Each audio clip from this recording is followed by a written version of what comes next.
اعوذ باللہ من الشیطان الرجیم بسم اللہ الرحمن الرحیم رب اشرح لی صدری ویسر لی امری واحلل عقدۃ من لسانی یفقہوا قولی واجعل لی وزیرا من اہلی رب زدنی علما اللہم فقہنا فی الدین اللہم انی اسألک علما نافعا رزقا طیبا وعملا متقبلا آمین۔ السلام علیکم ورحمۃ اللہ وبرکاتہ۔ آج ہم چھٹے پارے کو شروع کریں گے۔ اعوذ باللہ من الشیطان الرجیم۔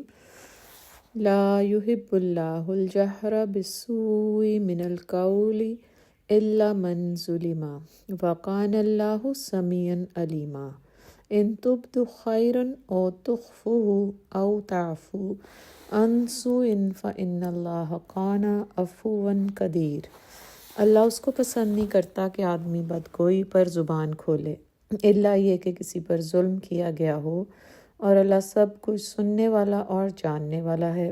مظلوم ہونے کی صورت میں اگرچہ تم کو بدگوئی کا حق ہے، لیکن اگر تم ظاہر و باطن میں بھلائی ہی کیے جاؤ یا کم از کم برائی سے درگزر کرو تو اللہ کی صفت بھی یہی ہے کہ وہ بڑا معاف کرنے والا ہے، حالانکہ سزا دینے پر پوری قدرت رکھتا ہے۔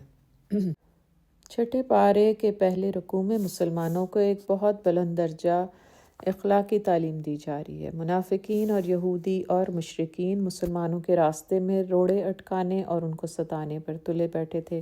ان حالات میں مسلمانوں میں غصے اور نفرت کے جذبات کا پیدا ہونا قدرتی بات تھی۔ یہاں اللہ تعالیٰ نے ان کی بدگوئی یا عیب اور برائی کو ظاہر کرنا پسند نہیں فرمایا، جس سے جماعتی زندگی اور معاشرے میں انتشار پیدا ہونے اور مزید برائی کے پھیلنے کا امکان ہے۔ اللہ نے تعین کے ساتھ اشخاص کی برائی کے اظہار کا حق صرف مظلوم کو دیا ہے کہ وہ ظالم کے خلاف زبان کھولے اور اس کی برائیوں کا اعلان کرے۔ جہاں تک نیکی کا تعلق ہے، اس کو ظاہر کرنے اور چھپانے کا ہر آدمی کو اختیار ہے، چونکہ اظہار سے دوسرے کو ترغیب ہوگی اور چھپانے سے اپنے اندر ریاکاری پیدا نہیں ہوگی۔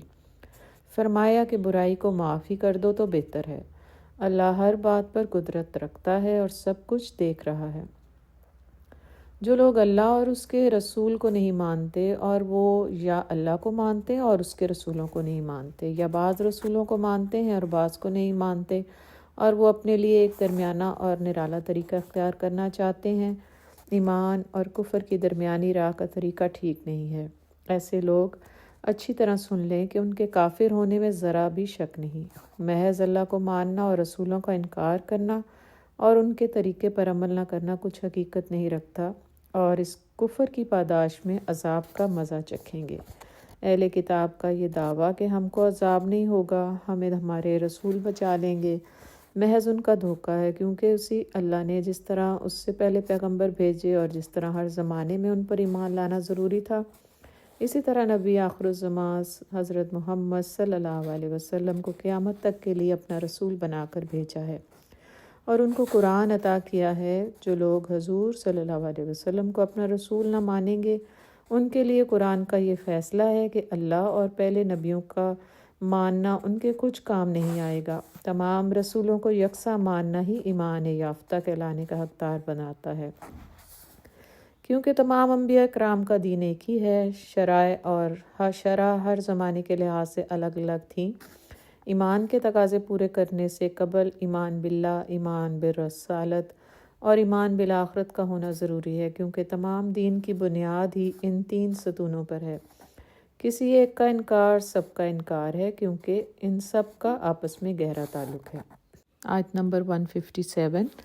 یسألک اہل الکتاب ان تنزل علیہم کتابا من السماء فقد سألوا موسى أكبر من ذلك فقالوا أرنا الله جهرة فأخذتهم الصاعقة بظلمهم ثم اتخذوا العجل من بعد ما جاءتهم البينات فعفونا عن ذلك وآتينا موسى سلطانا مبينا۔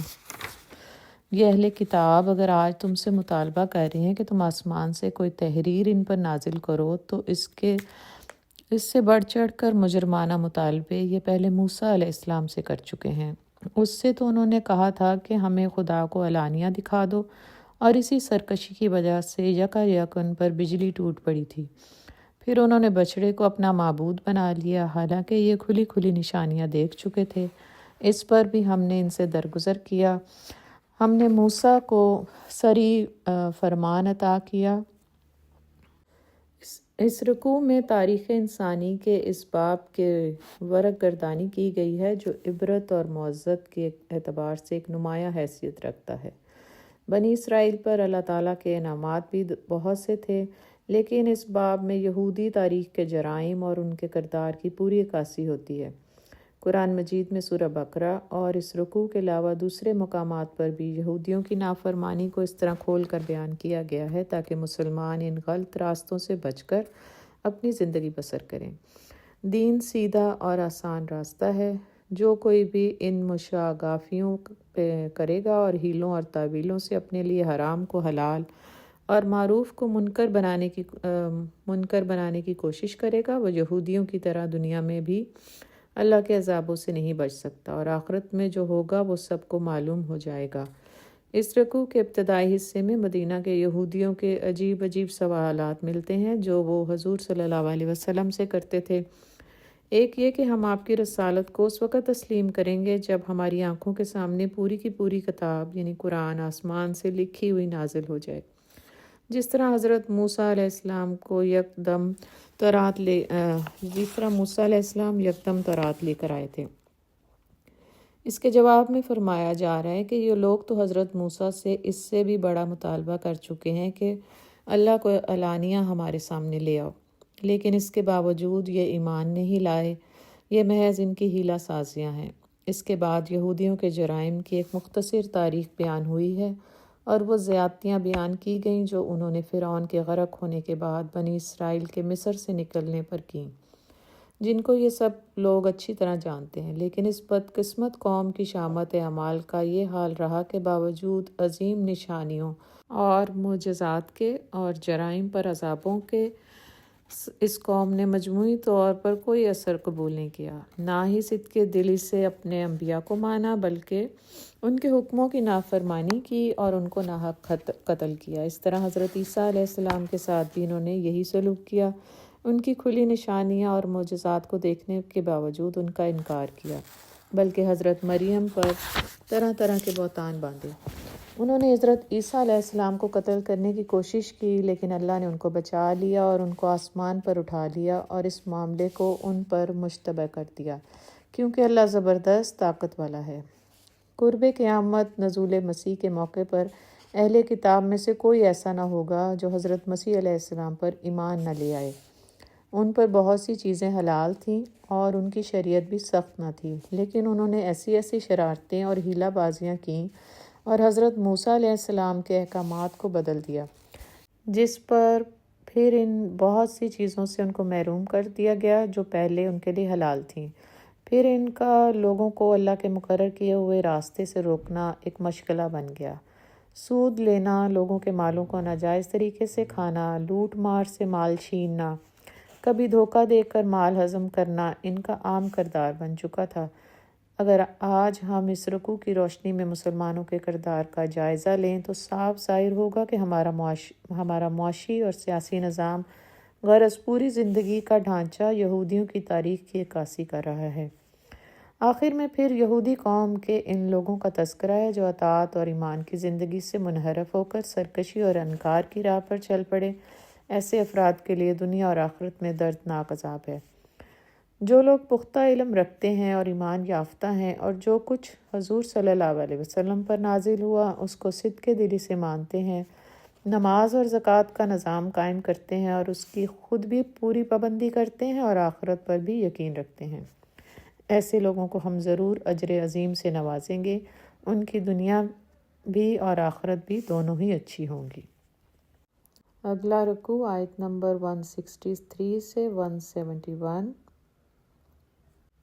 وحدت دین کا اعلان اور حضور صلی اللہ علیہ وسلم کی رسالت کا اقرار۔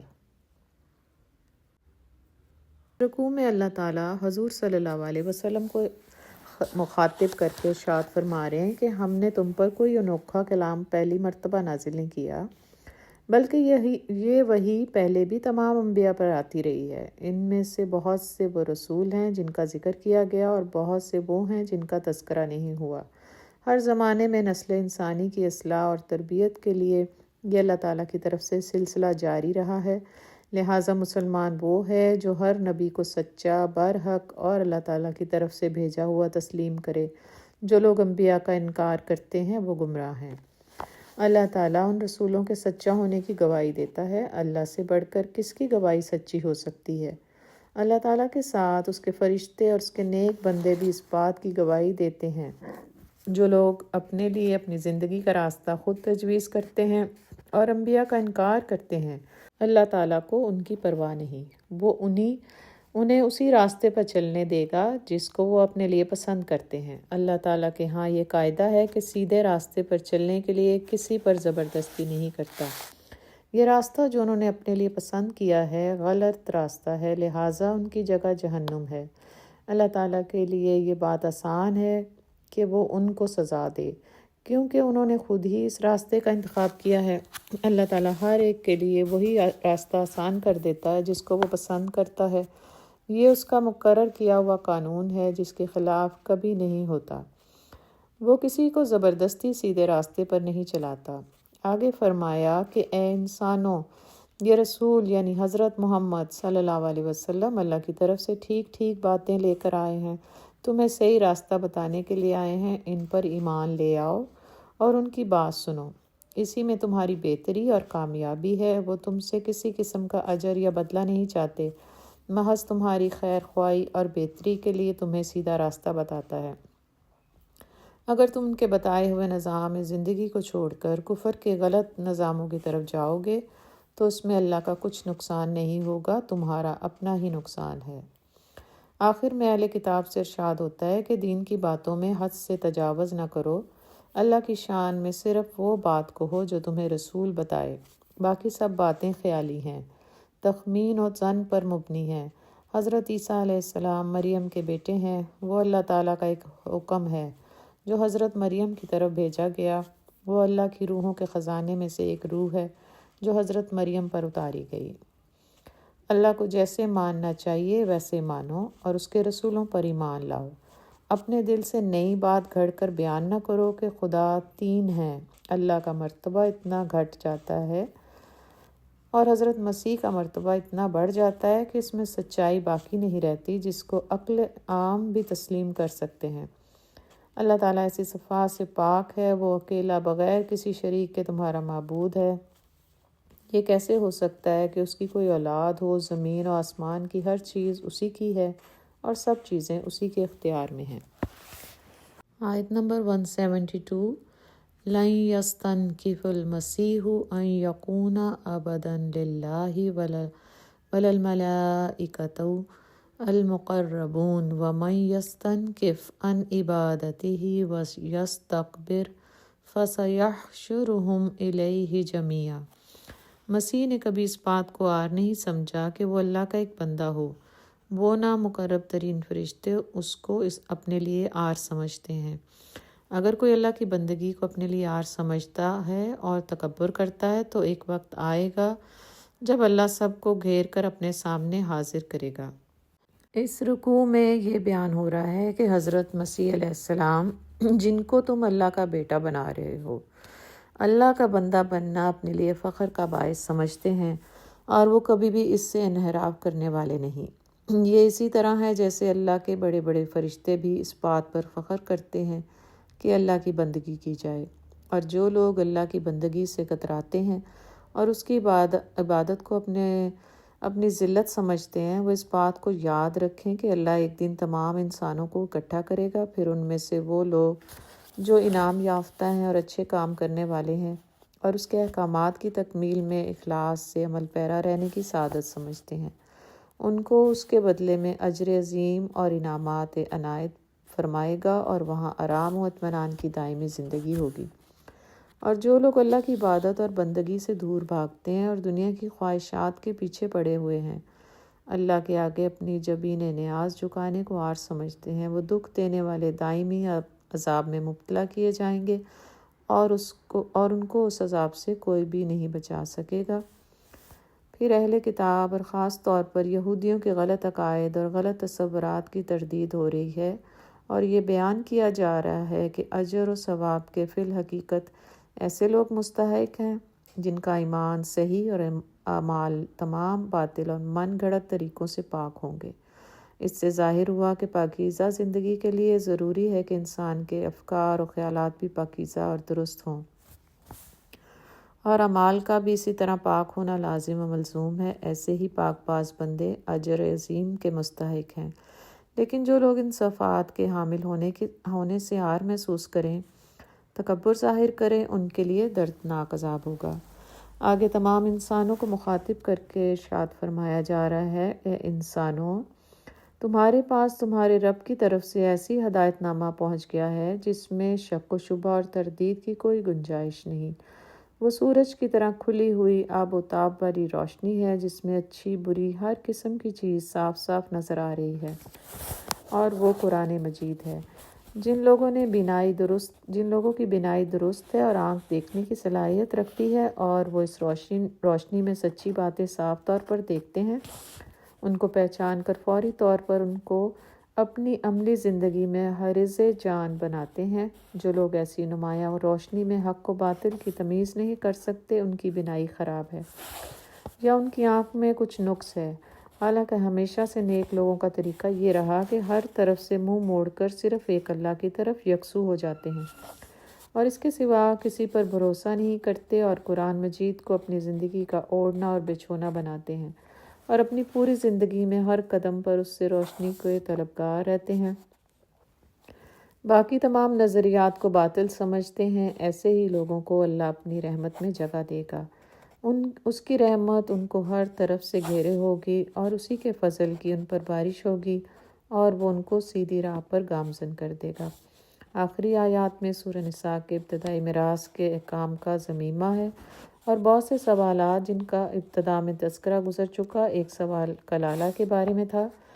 اگر میت کے والد ہوں نہ اولاد مگر سگے اور سوتیلے بہن بھائی ہوں تو انہیں کیا حصہ ملے گا؟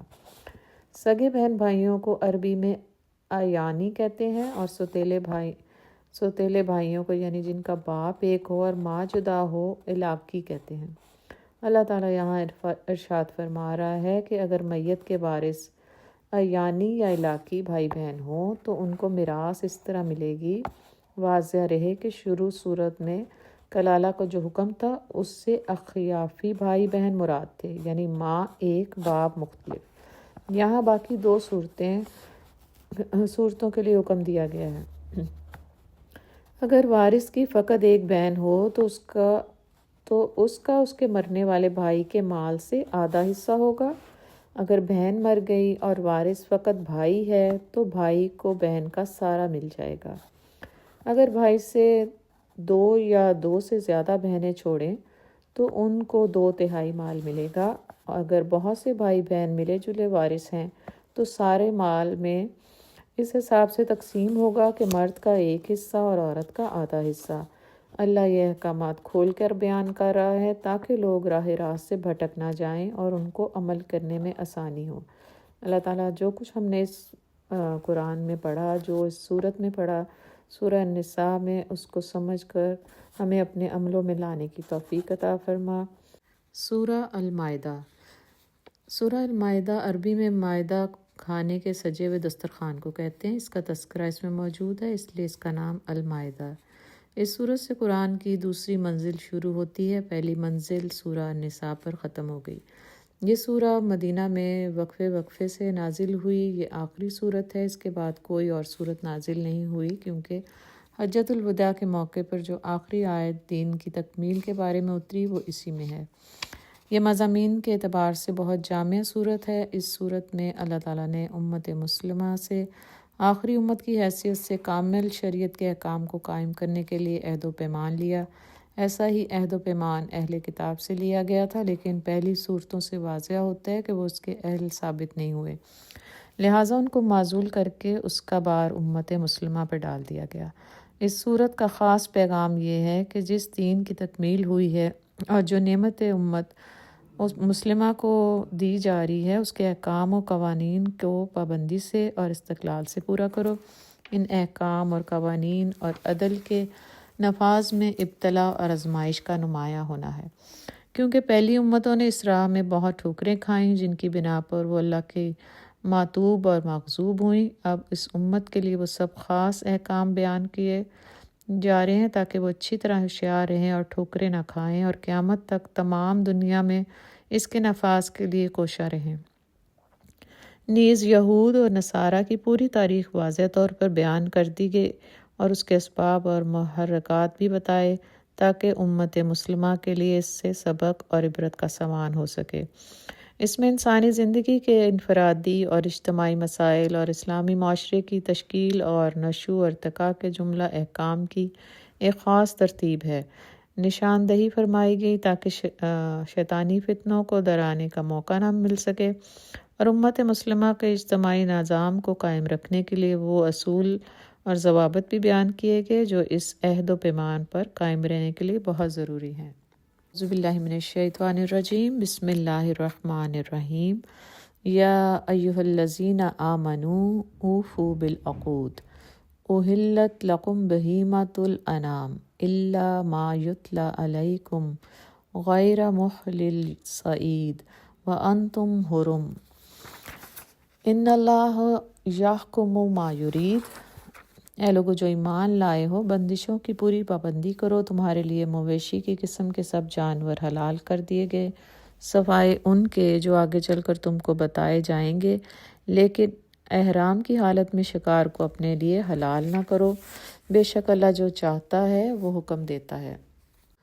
اس رکوع کے مضامین میں ایمان والوں کو حکم دیا جا رہا ہے کہ کلمہ طیبہ کے اقرار کے بعد اس کے عہد و پیمان کو اپنی پوری زندگی میں نافذ کرو، اللہ اور اس کے رسول کے احکامات کو دل و جان سے بجا لاؤ۔ کلمہ طیبہ پڑھنے کے بعد اس کے تقاضے پورے کرنے کے لیے جو باتیں لازمی ہیں وہ یہ ہیں کہ ایک اللہ کے سوا کسی کی عبادت نہ کرو، 5 وقت مسلمانوں کے ساتھ مل کر باجماعت نماز ادا کرو، جب رمضان کا مہینہ آئے تو سب مسلمانوں کے ہمراہ روزے رکھو، اپنے ہاتھ سے کمائے ہوئے حلال مال سے زکوٰۃ دو، استطاعت، آسانی اور وسائل میسر ہوں تو عمر میں 1 مرتبہ حج بیت اللہ کرو۔ پہلی امتوں یعنی یہود و نصارہ کی گمراہی اور غلط طرز زندگی کے پیش نظر ان کے طرز عمل سے بچنے کی طرف اشارہ کیا گیا ہے، کیونکہ انہوں نے اللہ سے عہد و پیمان کرنے کے بعد اس کی خلاف ورزی کی، احکامات الہی میں تحریف کی اور ان پر عمل نہیں کیا۔ مسلمانوں کو اب یہاں حکم دیا جا رہا ہے کہ تم پر چوپائے قسم کے جانوروں کو حلال کیا گیا ہے، تم ان سے فائدہ اٹھاؤ۔ پھر حالت احرام میں شکار کرنے کی ممانعت ہے۔ شعائر اللہ اور حرام مہینوں کی حرمت، نظر والے اور قربانی کے لیے مکہ لے جانے والے جانوروں کی حرمت اور بیت اللہ جانے والے لوگوں کی حرمت کا تذکرہ ہے، یعنی یہ وہ احکام ہیں جن کا تعلق حج اور عمرے سے ہے۔ اس کے بعد مسلمانوں کی اجتماعی زندگی کو تمام خرابیوں سے پاک کرنے اور معاشرے کو پاکیزہ بنانے کے لیے بہترین لائحہ عمل بیان کیا گیا۔ بتایا گیا کہ آپس میں ایک دوسرے کی مدد کرنے کے کیا اصول ہیں، نیکی اور بھلائی کے کاموں اور ان کی اشاعت میں آپس میں ایک دوسرے سے تعاون کیا جائے اور بدی اور ظلم سے معاشرے کو پاک کیا جائے اور ایسے کاموں میں عدم تعاون کیا جائے۔ بر کے معنی ہے نیکی، یہاں وہ تمام نیک کام مراد ہیں جو معاشرے کو فائدہ دیتے ہیں، اور تقویٰ کے معنی ہے پرہیزگاری اختیار کرنا اور برے کاموں سے بچنا۔ ان 2 کاموں میں ایک دوسرے سے تعاون کرنے کا حکم دیا گیا ہے۔ اسم کے معنی ہے گناہ، جس کے کرنے سے آدمی دنیا یا آخرت دونوں میں سزا پاتا ہے، اور عدوان کے معنی ہے کسی پر ظلم اور زیادتی کرنا، اپنے سے کمزور اور بے سہارا کو دبا کر اپنا کام نکالنا۔ ان دونوں کاموں سے عدم تعاون کا حکم دیا گیا۔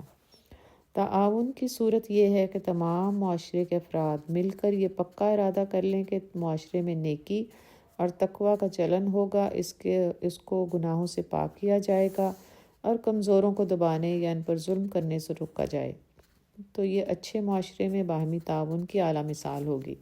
اور ایسا معاشرہ پاکیزہ اور جاندار ہوگا، اور پھر کوئی فرد اس کو گناہوں اور خواہشات نفس کی تکمیل کی ہماجگاہ نہیں بنا سکتا۔ اسلامی اقدار سے مزین ایسا معاشرہ ہی انسانیت کی فلاح و بہبود کا ضامن ہو سکتا ہے، اور یہی اسلام کو مطلوب ہے۔ اس مختصر سی آیت میں اسلامی معاشرے کے خد و خال بیان ہوئے ہیں۔ آج اگر ہم اپنے معاشرے کا جائزہ لیں تو ہمیں اس عمل کا فقدان نظر آئے گا۔ معاشرے کے افراد اپنے اپنے حال میں مست ہیں، کوئی کسی کا پرسان حال نہیں، اور نہ ہی کسی کی مدد کرنا ضروری سمجھتا ہے۔ یہ ایک جامد اور زوال پذیر معاشرے کی علامت ہے۔ یہی سابقہ امتوں کے زوال کا باعث بنا۔ پھر اللہ تعالیٰ نے ان تمام حرام چیزوں کا تذکرہ کیا ہے جس سے مسلمان معاشرے کو پاک رہنا چاہیے۔ آگے فتح مکہ کے بعد کے حالات کا تذکرہ ہے، جبکہ تمام عرب حلقہ اسلام میں شامل ہو چکا تھا، اور اس نوخیز اسلامی معاشرے میں انفرادی اور اجتماعی اور دیگر شعبہ ہائے زندگی میں اسلامی قوانین کا نفاذ کیا جا رہا تھا۔ اس لیے آخری حج کے موقع پر اللہ نے اس دین کی تکمیل کی بشارت دی اور فرمایا کہ کافر اب اس بات سے نا امید ہو چکے ہیں کہ مسلمانوں کو اسلام سے پھیر دیں گے۔ مسلمانوں کو حکم ہوا کہ اب کفر اور باطل سے نہ ڈریں، اللہ تعالیٰ نے ان پر دین اسلام کی صورت میں اپنی نعمت کو مکمل کر دیا ہے۔ آخر رکوع میں طیب اور حلال چیزوں کی تفصیل بیان ہوئی اور مسلمانوں کے لیے اہل کتاب کے کھانے کا حکم ہے۔ پھر نکاح کے بارے میں احکامات اور اس کی حدود و شرائط کا تذکرہ کیا کہ مسلمان پاک دام اور اہل کتاب عورتوں سے جائز نکاح کرنا ان کا جائز ہے، لیکن ان کو مہر کی ادائیگی اور ان کے حقوق کا بھی خیال رکھنا ہوگا۔ محض خواہشات کا بندہ بن کر صرف جنسی تسکین کے لیے خفیہ اور ناجائز طریقے سے آشنائی اور تعلقات قائم کرنے سے منع کیا گیا، کیونکہ یہ باتیں ایمان کے ساتھ میل نہیں کھاتی، اور جس معاشرے میں ایمان اور عمل کا یہ تقاضا ہوگا تو یقیناً وہاں ظلم اور زیادتی اور فساد کا دور دورہ ہوگا۔ آیت نمبر 6۔ یا ایھا الذین آمنوا اذا قمتم الی الصلاۃ فاغسلوا وجوہکم وایدیکم الی المرافق وامسحوا برؤوسکم وارجلکم الی الکعبین وَإِن كُنتُمْ جُنُبًا فَاطَّهِّرُوا وَإِن كُنتُم مَّرْضَىٰ أَوْ عَلَىٰ سَفَرٍ أَوْ جَاءَ أَحَدٌ مِّنكُم مِّنَ الْغَائِطِ أَوْ لَمَسْتُمُ النِّسَاءَ فَلَمْ تَجِدُوا مَاءً فَتَيَمَّمُوا صَعِيدًا طَيِّبًا فَامْسَحُوا بِوُجُوهِكُمْ وَأَيْدِيكُمْ مِنْهُ مَا يُرِيدُ اللَّهُ لِيَجْعَلَ عَلَيْكُمْ مِنْ حَرَجٍ وَلَكِنْ يُرِيدُ لِيُطَهِّرَكُمْ وَلِيُتِمَّ نِعْمَتَهُ عَلَيْكُمْ لَعَلَّكُمْ تَشْكُرُونَ۔ اے لوگو جو ایمان لائے ہو، جب تم نماز کے لیے اٹھو تو چاہیے کہ اپنے منہ اور ہاتھ کونیوں تک دھو لو، سروں پر ہاتھ پھیر لو اور پاؤں ٹخنوں تک دھو لیا کرو۔ اگر جنابت کی حالت میں ہو تو نہا کر پاک ہو جاؤ۔ اگر بیمار ہو یا سفر کی حالت میں ہو یا تم میں سے کوئی شخص رفع حاجت کر کے آیا یا تم نے عورتوں کو ہاتھ لگایا ہو اور اب پانی نہ ملے تو پاک مٹی سے کام لو، بس اس پر ہاتھ مار کر اپنے منہ اور ہاتھوں پر پھیر لیا کرو۔ اللہ تم پر زندگی کو تنگ نہیں کرنا چاہتا، مگر وہ چاہتا ہے کہ تمہیں پاک کرے اور اپنی نعمت تم پر تمام کر دے، شاید کہ تم شکر گزار بن جاؤ۔ اس رکوع میں پاکیزگی اور طہارت کے مسائل اور اس کے بعد حق اور انصاف کے علمبردار کے بارے میں ہے۔ رکوع کے آغاز میں اللہ تعالیٰ نے فرمایا، نماز پڑھنے سے قبل اپنے آپ کو پاک صاف کر لو، اگر نہانے کی حاجت نہ ہو تو وضو کر لو۔ آگے وضو کا طریقہ بیان کیا گیا، پھر بیماری میں یا پانی میسر نہ ہونے کی صورت میں تیمم کا طریقہ بیان کیا گیا۔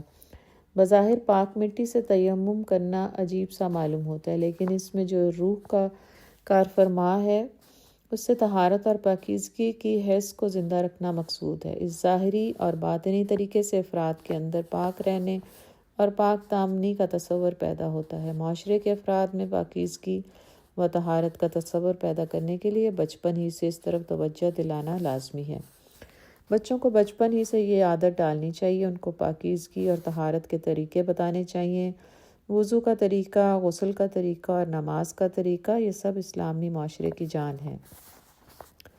پاخانہ، پیشاب، ہوا کے اخراج وغیرہ کو چھوٹی ناپاکی کہتے ہیں۔ ان حالتوں میں صرف وضو کرنا کافی ہے۔ ان کے علاوہ بڑی ناپاکی یعنی جنابت اور احتلام وغیرہ میں غسل کرنا ضروری ہے۔ اگر ان حالتوں میں پانی میسر نہ ہو تو تیمم سے بھی پاکیزگی کافی ہو جاتی ہے۔ یہ اللہ کے احسانات اور انعامات میں سے ہے کہ اس نے انسانوں کے لیے آسانیاں پیدا کر دیں تاکہ انسان ہر حال میں اللہ کے حکموں پر عمل پیرا ہو سکے اور شکر ادا کرے۔ اس کے بعد پھر سورت کے ابتدائی احکامات کی یاد دہانی ہوتی ہے۔ جب انسان کلمہ پڑھ کر اللہ کے ساتھ اقرار اور عہد کرتا ہے تو اللہ کے ساتھ کسی کو شریک نہ کرنے اور اس کے سوا کسی کی بندگی نہ کرنے کا اقرار کرتا ہے، اور یہ ایک ایسا فعل ہے جس سے دنیا کے تمام دستور یا عزم باطل قرار پاتے ہیں۔ پھر خدا کے بتائے ہوئے نظام زندگی کے سوا دنیا کے کسی دوسرے نظام زندگی کو اپنانا کسی طرح درست نہیں۔ عبادات ہوں، نیک اخلاق ہوں، پاکیزگی کے تصورات اور طریقے ہوں، الغرض زندگی کے ہر شعبے میں اس کے لیے لازمی ہے کہ وہ اس اقرار اور عہد کو نبھائے اور پورا کرے، ورنہ نفاق کی بیماری سے دنیا اور دین کا خسارہ ہے، کیونکہ یہود و نصارہ کی پوری تاریخ ان تضادات کا مجموعہ ہے۔ وہ اقرار کرنے کے بعد خواہشات کے بندے بن گئے اور دنیا میں بھی ناکام ہوئے اور آخرت میں بھی ان کو خسارہ ہوگا۔ اس عہد و اقرار کا تقاضا یہ ہے کہ اللہ کے حقوق ادا کیے جائیں، اس کے بندوں کے ساتھ اس کے بتائے ہوئے طریقے کے مطابق برتاؤ کیا جائے۔ یہی دین کا خلاصہ ہے۔ کونوا قوامین للہ شہداء بالقسط میں بھی اسی طرف اشارہ ہے کہ اللہ کے حقوق اور بندوں کے حقوق کی ادائیگی کے لیے ڈٹ جایا کرو۔ اللہ کا حق اس طرح ادا ہوگا کہ اس کی عبادت اور بندگی ٹھیک طریقے سے کی جائے، اور بندوں کے ساتھ اچھا سلوک کرنا اور ان کا حق ادا کرنا اس طریقے سے ہوگا کہ ان کی ہر بات اور ہر معاملے میں عدل اور انصاف کا خیال رکھا جائے۔ جس چیز کو اپنے لیے پسند کرتے ہو اسی کو دوسروں کے لیے بھی پسند کرو۔ عدل کا مفہوم یہ ہے کہ ہر شخص کو اس کا پورا حق دیا جائے، کسی حال میں بھی کسی کی حق تلفی نہ ہو، اور یہاں تک کہ دشمنوں کے ساتھ بھی انصاف کرنے کا حکم دیا گیا۔ دشمنی کی وجہ سے ان کے جائز حق سے ان کو محروم نہیں کرنا چاہیے۔ اسلام ایسا ہی با اخلاق معاشرہ وجود میں لانا چاہتا ہے۔ جب کسی معاشرے اور اس کے افراد کے اخلاق اتنے بلند ہوں تو ایسا معاشرہ ہی متقی کہلاتا ہے۔ تقویٰ کے معنی ہے اللہ سے ڈر رکھتے ہوئے تمام کام سر انجام دینا، یعنی یہ یقین رکھنا کہ اللہ تمام کاموں کو دیکھ رہا ہے۔ اگر ذرا بھی کسی کی حق تلفی ہوئی تو وہ روز جزا اس کی باز پرس کرے گا۔ دوسرے الفاظ میں برائی کے وبال سے ڈر رکھتے ہوئے اس سے بچنا، کیونکہ اللہ تعالیٰ اپنی مخلوق پر بڑا مہربان ہے، وہ کسی کو بلا وجہ سزا نہیں دیتا۔ یہ کسی انسان کا برا عمل ہی ہے جو اسے سزا اور عذاب سے دوچار کرتا ہے، اور جو لوگ اچھے کام کرتے ہیں اور نیک عمل سے دنیا میں برتاؤ کرتے ہیں تو یہ ہرگز نہیں سمجھنا چاہیے کہ ایسے طریقے زندگی سے دنیا میں کوئی پھل نہیں ملے گا، بلکہ اللہ دنیا میں بھی ایسے لوگوں کو غلطیوں اور آزمائشوں سے بچائے گا اور آخرت میں ان کو بڑے انعامات سے نوازے گا۔ اور جو لوگ اللہ کی آیات کا انکار کرتے ہیں اور بظاہر دنیا میں پھل پھول رہے ہیں، وہ دراصل اللہ کی طرف سے دی ہوئی مہلت ہے، آخر وہ خسارے میں رہیں گے۔ آخر میں مسلمانوں کو یہ یاد کرایا کہ دشمنوں نے تم پر دست درازی کی کوشش کی تو اللہ نے اس کو تم سے دور کر دیا، یعنی قریش مکہ کی اسلام کو مٹانے کی کوششیں ہوں یا یہودیوں کی سازشیں، اللہ کی رحمت اور اس کا فضل ہر حال میں تمہارے ساتھ ہے اور رہے گا۔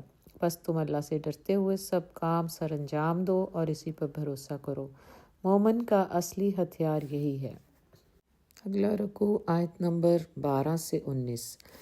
اس رکوع میں مسلمانوں کے سامنے بنی اسرائیل کی اس غلط روش کو پیش کیا گیا ہے جس کی روح سے وہ دنیا اور آخرت کی تباہی سے دوچار ہوئے۔ اگر مسلمان بھی اپنی زندگی میں ویسی ہی روش اختیار کریں گے تو پھر ان کا انجام بھی ایسا ہی ہوگا، وہ اس سے بچ نہیں سکیں گے۔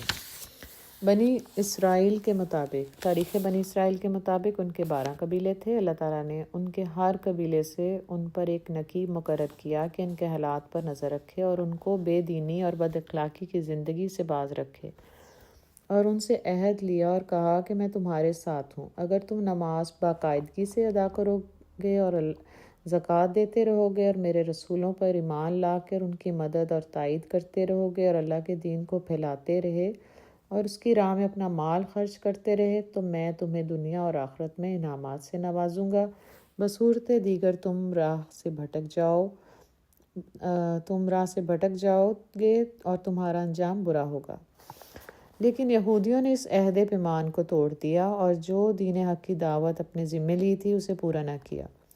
آخر انجام یہ ہوا کہ وہ اللہ کی عنایات سے محروم ہو گئے۔ اللہ کے ساتھ عہد کر کے توڑنا بہت بڑا جرم ہے۔ اب مسلمان بھی ایسا ہی جرم کر رہے ہیں، اپنی خواہشات کے بندے بن چکے ہیں۔ جس طرح یہودیوں نے تورات کے الفاظ میں اور معنی میں رد و بدل کر کے ان کو اپنی خواہشات کے مطابق کر لیا، وہی حال اب ہمارا ہو رہا ہے۔ فرق صرف یہ ہے کہ انہوں نے صریحاً تحریف کر دی، ہم تعویل اور تشریح سے تحریف کے مرتکب ہو رہے ہیں۔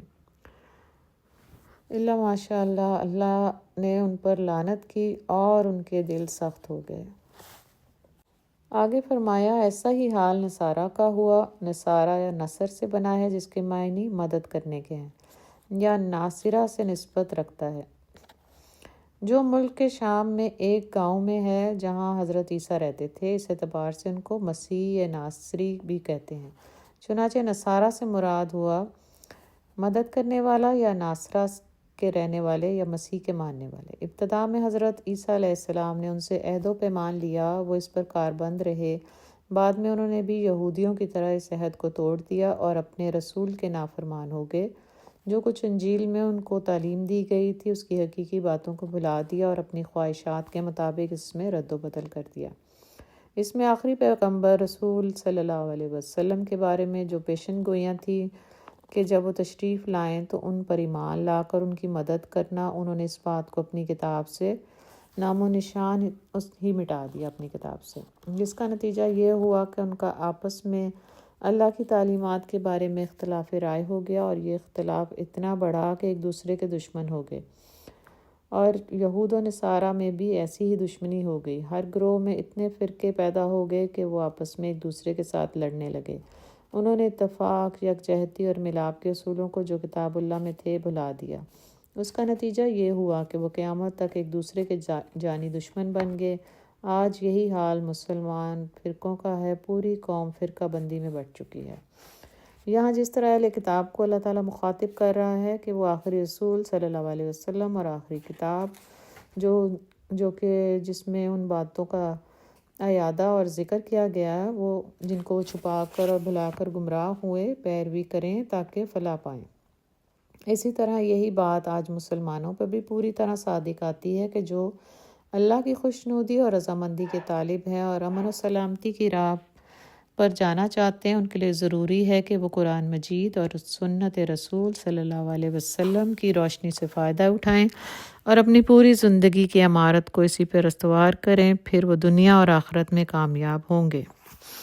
عیسائیوں کے ایک گروہ نے حضرت مسیح علیہ السلام کو انسانیت اور الوہیت کا ایک مرکب قرار دیا، جس کا نتیجہ یہ ہوا کہ حضرت مسیح علیہ السلام کی شخصیت ایک معمہ بن گئی۔ انہوں نے حضرت مسیح کے ابن اللہ ہونے اور 3 خداؤں میں ایک ہونے کے غلط عقیدے پر زور دیا۔ انہوں نے اللہ کی عظمت اور اس کی شان کو ٹھیک طور پر نہیں سمجھا۔ آگے فرمایا جا رہا ہے کہ اللہ نے زمین اور آسمان میں جتنی اشیاء ہیں سب کو پیدا کیا، اور انہی میں حضرت مسیح اور ان کی والدہ بھی ہیں۔ اگر وہ ان سب کو ہلاک کرنے کا ارادہ کر لے تو کسی کو ان کو بچانے کا یارہ نہیں۔ آخر میں اللہ نے ان کے ایک اور باطل عقیدے کی تردید کر دی کہ وہ اپنے آپ کو اللہ کا چہیتا اور محبوب قرار دیتے ہیں۔ فرمایا کہ اگر وہ اللہ کے محبوب ہیں تو ان کو دنیا میں ان کے گناہوں کے بدلے میں عذاب کیوں مل رہا ہے؟ وہ ایک دوسرے کو قتل کرتے ہیں، کبھی طاعون میں مبتلا ہوتے ہیں۔ ظاہر ہے تم بھی ویسے ہی آدمی ہو جیسے اور ہیں۔ اللہ جس کو چاہتا ہے معاف کرتا ہے اور جس کو چاہتا ہے عذاب میں مبتلا کرتا ہے۔ کیونکہ وہ ہر چیز کا مالک ہے، زمین و آسمان میں سے کوئی چیز اس کے حکم کو ٹال نہیں سکتی اور سب کو لوٹ کر اسی کی طرف جانا ہے۔ اللہ کے محبوب اور پیارے لوگ تو وہ ہیں جو اچھے کام کرتے ہیں اور اس کے حکموں کے پابند ہیں اور اس کے عذاب کے خوف سے، بری باتوں اور گناہوں سے دور رہتے ہیں۔ ان سے اللہ کا وعدہ ہے کہ وہ کسی حال میں بھی پریشانی اور رنج و الم میں مبتلا نہیں ہوں گے۔ یہ آخری رسول صلی اللہ علیہ وسلم بھی اسی لیے آئے ہیں کہ نیک عمل کرنے والے لوگوں کو جنت کی خوشخبری دیں اور برائی کرنے والوں کو عذاب سے ڈرائیں۔ اسی لیے رسول کا لقب بشیر اور نذیر ہے۔ ان کی اطاعت کے بغیر دنیا میں امن اور سکون کسی کو حاصل نہیں ہوگا۔ آیت نمبر 20۔ وَإِذْ قَالَ مُوسَىٰ لِقَوْمِهِ يَا قَوْمِ اذْكُرُوا نِعْمَةَ اللَّهِ عَلَيْكُمْ إِذْ جَعَلَ فِيكُمْ أَنْبِيَاءَ وَجَعَلَكُمْ مُلُوكًا وَآتَاكُمْ مَا لَمْ يُؤْتِ أَحَدًا مِّنَ الْعَالَمِينَ۔ یاد کرو جب موسیٰ نے اپنی قوم سے کہا تھا کہ میری قوم کے لوگو، اللہ کی اس نعمت کا خیال کرو جو اس نے تمہیں عطا کی ہے۔ اس نے تم میں نبی پیدا کیے، تم کو فرمانروا بنایا اور تم کو وہ کچھ دیا جو دنیا میں کسی کو نہیں دیا تھا۔ اس رکوع میں بنی اسرائیل کی اس بزدلی کا تذکرہ ہے جو اس نے شام اور فلسطین کے علاقے میں داخلے کا وقت دکھائی۔ رکوع کے آغاز میں فرمایا کہ موسیٰ علیہ السلام نے اپنی قوم سے جہاد کا جذبہ بیدار کرنے کے لیے ان انعامات کا تذکرہ کیا جو اللہ تعالیٰ نے ان پر کیے تھے۔ ایک طرف حضرت ابراہیم علیہ السلام، حضرت اسحاق علیہ السلام اور حضرت یعقوب علیہ السلام جیسے عظیم الشان نبی ان کی قوم میں پیدا ہوئے، اور دوسری طرف حضرت یوسف علیہ السلام کے زمانے میں مصر کے اقتدار میں ان کو حصہ دار بنایا، اور ایک مدت تک وہ اس اقتدار پر فائز رہے اور دنیا کی کوئی ایسی نعمت نہ تھی جو ان کو نہ دی گئی تھی۔ جیسا کہ گزشتہ رکوع میں آ چکا ہے کہ بنی اسرائیل کے 12 قبیلے تھے۔ حضرت موسیٰ نے ان کے لیے 12 نقیب یعنی سردار مقرر کیے، وہ ان کی نیکی کی طرف رہنمائی کرتے تھے۔ حضرت موسیٰ علیہ السلام نے ان 12 سرداروں کو فلسطین کے حالات معلوم کرنے کے لیے بھیجا۔ یہ لوگ دورے کے بعد واپس آئے تو انہوں نے اعلان کیا کہ وہاں واقعی دودھ اور شہد کی نہریں بہتی ہیں، لیکن وہاں کے لوگ بڑے زور آور ہیں۔ اس طرح انہوں نے بنی اسرائیل کو تو ڈرا دیا۔ حضرت موسیٰ علیہ السلام نے ان سے کہا کہ وہ جہاد کریں اور بہادروں کی طرح شہر میں داخل ہوں اور اس کو فتح کریں، کیونکہ یہ علاقہ اللہ نے ان کے لیے پہلے سے مقرر کر دیا ہے۔ تو انہوں نے صاف جواب دے دیا۔ ان میں سے 2 سردار ایسے تھے جن کو اللہ کا ڈر تھا۔ انہوں نے اس بزدلی پر اپنی قوم کو ملامت کی اور کہا، ہم ایک دم جا کر حملہ کر کے شہر پر قبضہ کر لیتے ہیں۔ تم خدا سے بغاوت نہ کرو اور نہ اس ملک کے لوگوں سے ڈرو، کیونکہ اللہ ہمارے ساتھ ہے، ہم ضرور کامیاب ہوں گے۔ مگر قوم نے صاف جواب دے دیا۔ آخرکار اللہ نے ان پر غضب نازل کر دیا۔ ان 2 سرداروں کے سوا باقی پوری قوم کے بالغ مردوں میں سے کوئی بھی اس سرزمین میں داخل نہ ہونے پائے گا۔ یہ قوم 40 سال تک بے خانماں در بدر پھرتی رہے گی اور دوسری نسل کے آنے پر اس کو فلسطین فتح کرنے کا موقع دیا جائے گا۔ چنانچہ اللہ کے اس فیصلے کے مطابق بنی اسرائیل کو دشت فاران سے شرق اردن تک پہنچتے پہنچتے پورے 38 سال لگ گئے، اور اس دوران وہ بزدل گروہ مر کھپ گیا جو جوانی کی عمر مصر سے نکلا تھا۔ 40 برس کے بعد نئی نسل جو آزاد فضا میں جوان ہوئی، اس نے فلسطین فتح کیا۔ اس دوران میں حضرت موسیٰ علیہ السلام کا بھی انتقال ہو گیا۔ ان آیات کا مقصود ان یہودیوں کو متوجہ کرنا تھا جو حضور صلی اللہ علیہ وسلم کے زمانے میں حضور صلی اللہ علیہ وسلم کی مخالفت پر کمر بستہ ہو گئے تھے۔ یہاں اللہ تعالیٰ ان کو یاد کرا کے فرما رہا ہے کہ اب بھی حضور صلی اللہ علیہ وسلم کے تشریف لانے کے بعد ان کی نافرمانی نہ کرو، بلکہ ان کی پیروی کرو تاکہ تم دونوں جہانوں میں سرخرو ہو جاؤ۔ اس سے مسلمانوں کو بھی یہ سبق ملتا ہے کہ وہ اپنے سچے نبی صلی اللہ علیہ وسلم کی پیروی میں یہودیوں جیسے طریقے اختیار نہ کریں اور نہ ہی ایسی گستاخیاں کریں جیسا کہ آج کے بعض نام نہاد لیڈران قوم نے اسلام کے ساتھ رویہ رکھا ہوا ہے۔ اسلام سے سچی وفاداری کا ثبوت یہ ہے کہ مسلمان ہونے کی حیثیت سے سب اسلام میں پورے کے پورے داخل ہو جائیں۔ آدھا اسلام آدھا کفر، اس سے نہ دنیا بنتی ہے اور نہ آخرت میں اچھا انجام ہوگا۔ آیت نمبر 27 سے 34 تک۔ اس رکوع میں حابیل اور قابیل کے واقعے سے سبق اور قتل نفس کی سزا اس کو دیکھیں گے۔ پہلی صورتوں میں خاص طور پر بنی اسرائیل کے تاریخی کرداروں کو واضح طور پر بیان کیا گیا ہے کہ وہ اپنے نبیوں کو ناحق قتل کرتے رہے اور دنگا فساد برپا کیا، اپنے آدمیوں کو جلا وطن کرتے رہے۔ لڑائی، قتل، دنگا فساد ان کی گٹھی میں پڑا ہوا تھا۔ جب ان کو اپنے دشمنوں سے جہاد کرنے کے لیے کہا جاتا تھا تو سرکشی کی بنا پر صاف جواب دے دیتے تھے۔ اس رکوع میں حضرت آدم علیہ السلام کے 2 بیٹوں کا قصہ سنا کر ان کو سمجھایا جا رہا ہے کہ کسی بے گناہ کو اپنی خواہش کے لیے قتل کرنا اور ملک میں فساد پھیلانا بہت بڑے گناہ ہیں، اور اگر جہاد کے لیے کہا جائے تو جہاد سے انکار کرنا بری بات ہے۔ یہ اللہ کی نافرمانی کی انتہا ہے، ایسی باتوں کی اللہ کے ہاں سخت سزا ہے۔ حضرت آدم علیہ السلام نے اپنے دستور کے مطابق حابیل کا نکاح ایک لڑکی سے کرنا چاہا تو اس کے بھائی نے کہا اس لڑکی کے ساتھ میرا نکاح ہونا چاہیے۔ حضرت آدم علیہ السلام نے جھگڑا چکانے کے لیے یہ فیصلہ کیا کہ اپنی اپنی نیاز اللہ کے حضور پیش کرو، جس کی نیاز قبول ہو جائے گی اس کے ساتھ اس لڑکی کا نکاح ہو جائے گا۔ نیاز کا قاعدہ یہ تھا کہ کسی اچھی چیز کو لا کر ایک مقررہ جگہ پر رکھ دیا جائے، جس کی نیاز قبول ہونی ہوتی اس کو آسمانی آگ کھا جاتی تھی۔ دونوں نے قاعدے کے مطابق نیاز رکھی، آگ آئی اور حابیل کی نیاز کو کھا گئی۔ اس کا مطلب یہ ہوا کہ قابیل کی درخواست قبول نہ ہوئی۔ شادی حابیل کے ساتھ ہو گئی اور اس پر قابیل کے دل میں حسد برپا ہوا۔ اس نے حابیل سے صاف صاف کہا کہ تو اس لڑکی سے نکاح کرنے سے باز آ جا ورنہ میں تجھے قتل کر دوں گا۔ چنانچہ جو خواہش کا پتلا بن گیا اور اپنی غرض کا دیوانہ ہو جائے تو وہ ہر طرح سے اپنی خواہش کو پورا کرنے کے درپے ہوتا ہے، خوشامد کرتا ہے، رشوت سے کام لیتا ہے، ڈرانے دھمکانے سے کام لیتا ہے، حلال اور حرام کی پرواہ کیے بغیر ہر بات کرنے پر آمادہ ہو جاتا ہے۔ قابیل نے بھی یہی کیا اور اس نے اپنے بھائی کو قتل کی دھمکی دے دی۔ حابیل صاف اور سیدھا انسان تھا۔ اس نے کہا کہ اللہ نے میری نیاز قبول کر لی ہے، میں کسی کا حق دبانا نہیں چاہتا اور نہ ہی کسی سے حسد کرتا ہوں، نہ کسی سے لڑائی کا ارادہ رکھتا ہوں، فتنہ فساد کی باتوں سے بچتا ہوں، اللہ کو ایسی ہی باتیں پسند ہیں۔ حابیل نے کہا اگر تو مجھے مارنے کے لیے ہاتھ اٹھائے گا تو میں کبھی بھی تجھے جان سے مار ڈالنے کے لیے ہاتھ نہیں اٹھاؤں گا، کیونکہ میرے دل میں اللہ کا ڈر ہے، میں کوئی ایسی حرکت نہیں کروں گا تو اپنا اور میرا گناہ سمیٹے گا جس کی سزا جہنم ہے، کیونکہ ظالم لوگوں کی یہی سزا ہوتی ہے۔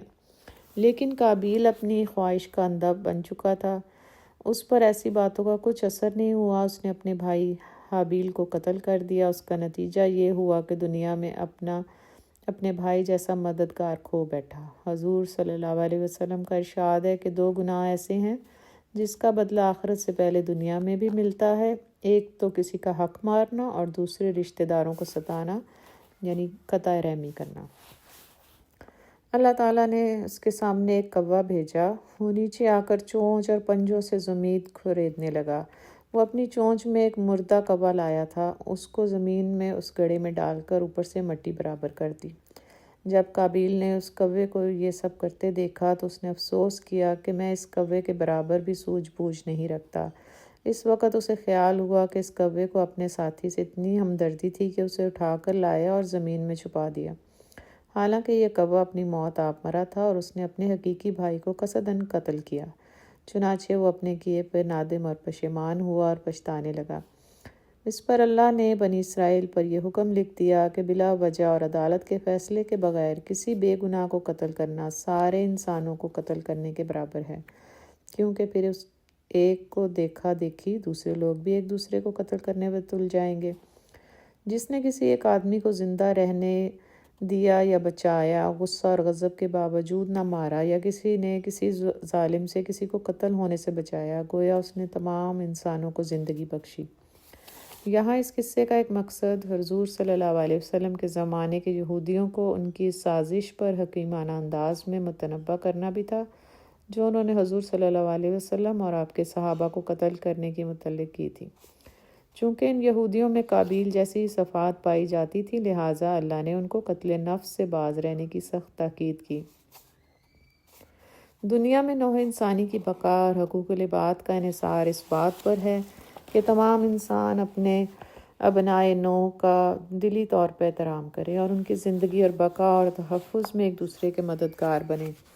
جو شخص کسی کی جان ناحق لیتا ہے وہ صرف ایک ہی فرد پر ظلم نہیں کرتا، بلکہ وہ اپنی خواہش سے یہ ثابت کرتا ہے کہ اس کا دل اپنے ابنائے نوع کی ہمدردی سے خالی ہے، لہٰذا وہ پوری انسانیت کا دشمن قرار پاتا ہے۔ ایسے لوگ جو اللہ اور اس کے رسول کے خلاف لڑتے ہیں اور زمین میں فساد برپا کرتے ہیں یا اسلامی حکومت کے خلاف فتنہ فساد برپا کرتے ہیں، ان کے خلاف اللہ کا حکم یہ ہے کہ ان کو قتل کیا جائے یا پھانسی دے دی جائے، یا ان کے ہاتھ دونوں مخالف سمتوں سے کاٹ دیے جائیں، یا ان کو جلا وطن کیا جائے۔ یہ ذلت اور رسوائی دنیا میں ان کے لیے ہے اور آخرت میں ہمیشہ ہمیشہ کا دردناک عذاب ان کے لیے۔ اور جو لوگ نادم ہوں اور توبہ کر لیں تو اللہ ان کو بخشنے والا مہربان ہے۔ آیت نمبر 35۔ یا ایھا الذین آمنوا اتقوا اللہ وابتغوا الیہ الوسیلۃ وجاہدوا فی سبیلہ لعلکم تفلحون۔ اے لوگو جو ایمان لائے ہو، اللہ سے ڈرو اور اس کی جناب میں باریابی کا ذریعہ تلاش کرو اور اس کی راہ میں جد و جہد کرو، شاید کہ تمہیں کامیابی نصیب ہو۔ آیت نمبر 35 سے 43 میں چوری کی سزا اور حق و انصاف پر مبنی فیصلے۔ مسلمانوں کے لیے کیا رویہ بہتر ہے اور کن باتوں سے انہیں دور رہنا چاہیے؟ کس طرح اللہ اور اس کے رسول صلی اللہ علیہ وسلم کی خوشنودی حاصل کی جا سکتی ہے؟ اللہ کا قرب کیسے حاصل کیا جا سکتا ہے؟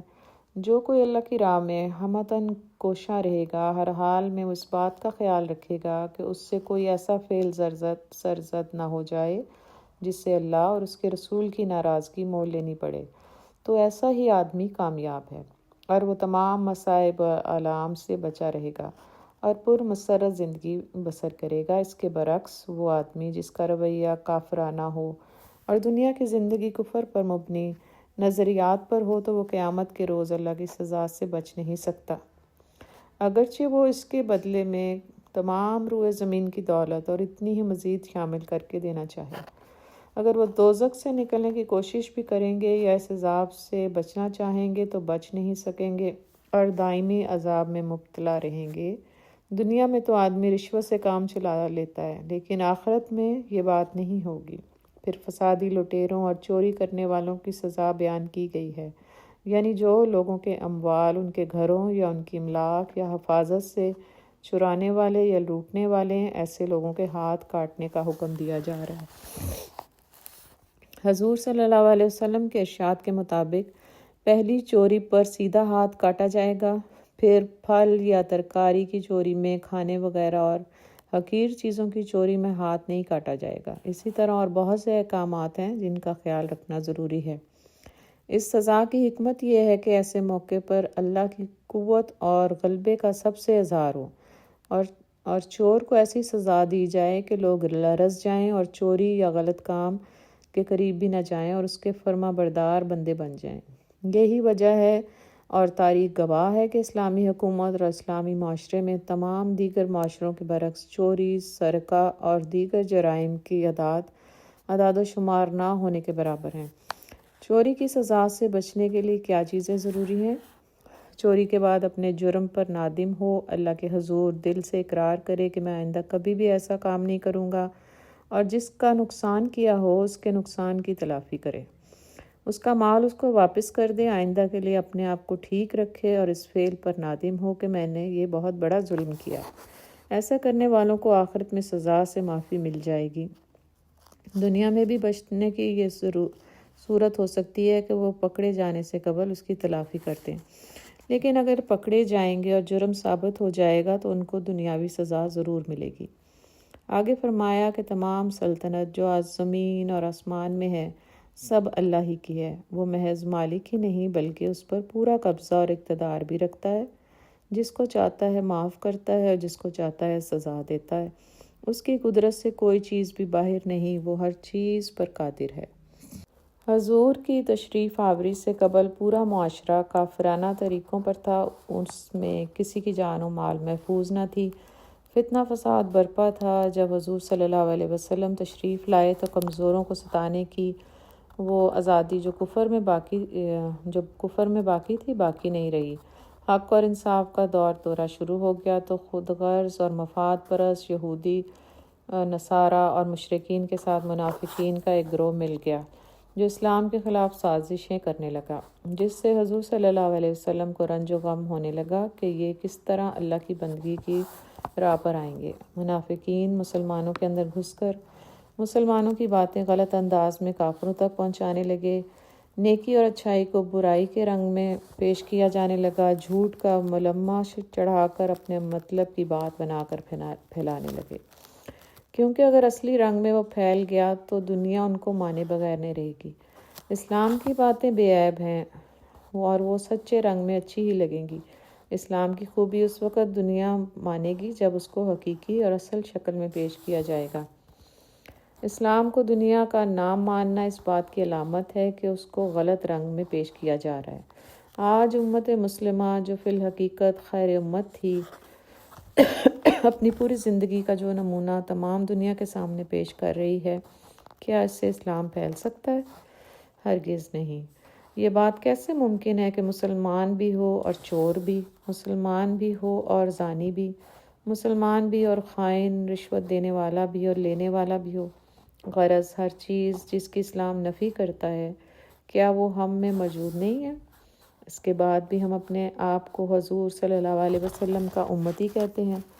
یہ علامت حضور صلی اللہ علیہ وسلم سے محبت کی نہیں بلکہ دوری کی ہے۔ پھر ہم بھی ایسے افراد اور لیڈر بھی ہیں جو اپنی اغراض کے لیے پوری قوم اور ملک کو دوسروں کے سامنے بھینٹ چڑھانے اور تباہ کرنے سے بھی نہیں چوکتے اور بطور ایجنٹ کے کام کرتے ہیں۔ یہی حال اس وقت بھی تھا۔ منافقین کا ایک گروہ جاسوسی کر رہا تھا جو اسلام کی جڑیں کھودنے اور کفر اور کافرانہ نظریات کو رائج کرنے کی تدبیریں کرتا رہتا تھا۔ اللہ کا جو حکم بھی ان کی مرضی کے خلاف ہوتا اس کو بدل کر اپنے مقصد کے مطابق کر لیتے تھے۔ مثلاً تورات میں شادی شدہ مرد اور عورت کی سزا رجم تھی، لیکن یہودیوں نے اس حکم کو ہی غائب کر دیا۔ اسی طرح دوسرے احکامات بھی تھے۔ یہودی اور دوسرے منافقین دین کی ان پابندیوں کو توڑنا چاہتے تھے، لیکن حضور صلی اللہ علیہ وسلم نے اللہ کے حکم سے اس سزا کو قائم رکھا، کیونکہ زنا کو سختی سے روکنا مطلوب تھا تاکہ معاشرے میں بڑی بڑی برائیاں جنم نہ لیں۔ اللہ تعالیٰ نے ان حرکتوں پر رسول اللہ صلی اللہ علیہ وسلم کو تسلی دیتے ہوئے فرمایا کہ آپ رنج میں مبتلا نہ ہوں۔ ان کی لگاتار بدکرداریوں کی وجہ سے ان کے دل درستی کے قابل نہیں رہے ہیں۔ اب یہ لا علاج ہے اور برے لوگوں میں داخل ہیں۔ ان کی وجہ سے اصلاح خلق کا کام اور اسلام کی دعوت نہیں رک سکتی۔ اگر ان حالات میں دعوت روکی گئی تو دنیا تباہ اور فنا ہو جائے گی۔ بدی کے مقابلے میں نیکی کرنے سے ہی نیکی کا چلن ہوتا ہے۔ لوگ نیکی اور نیک چلنے کی طرف جانے پر ایسے ہی سخت حالات میں آمادہ ہوتے ہیں۔ بدکردار لوگوں کو کوئی بھی پسند نہیں کرتا، بالآخر ان کی دنیا میں بھی رسوائی ہوگی اور آخرت میں ان کے لیے دردناک عذاب ہوگا۔ ایسے افراد اور منافقین کا گروہ تمہارے اندرونی حالات اور راز معلوم کرنے کے لیے منڈلاتے ہیں کہ کسی طرح تمہارے عیب معلوم کریں، لیکن چونکہ ان کو کوئی عیب دکھائی نہیں دیتا تو وہ تمہاری باتیں اس لیے غور سے سنتے ہیں کہ وہ صحیح بات کو غلط رنگ میں پیش کریں۔ یہ پرلے درجے کے جھوٹے ہیں۔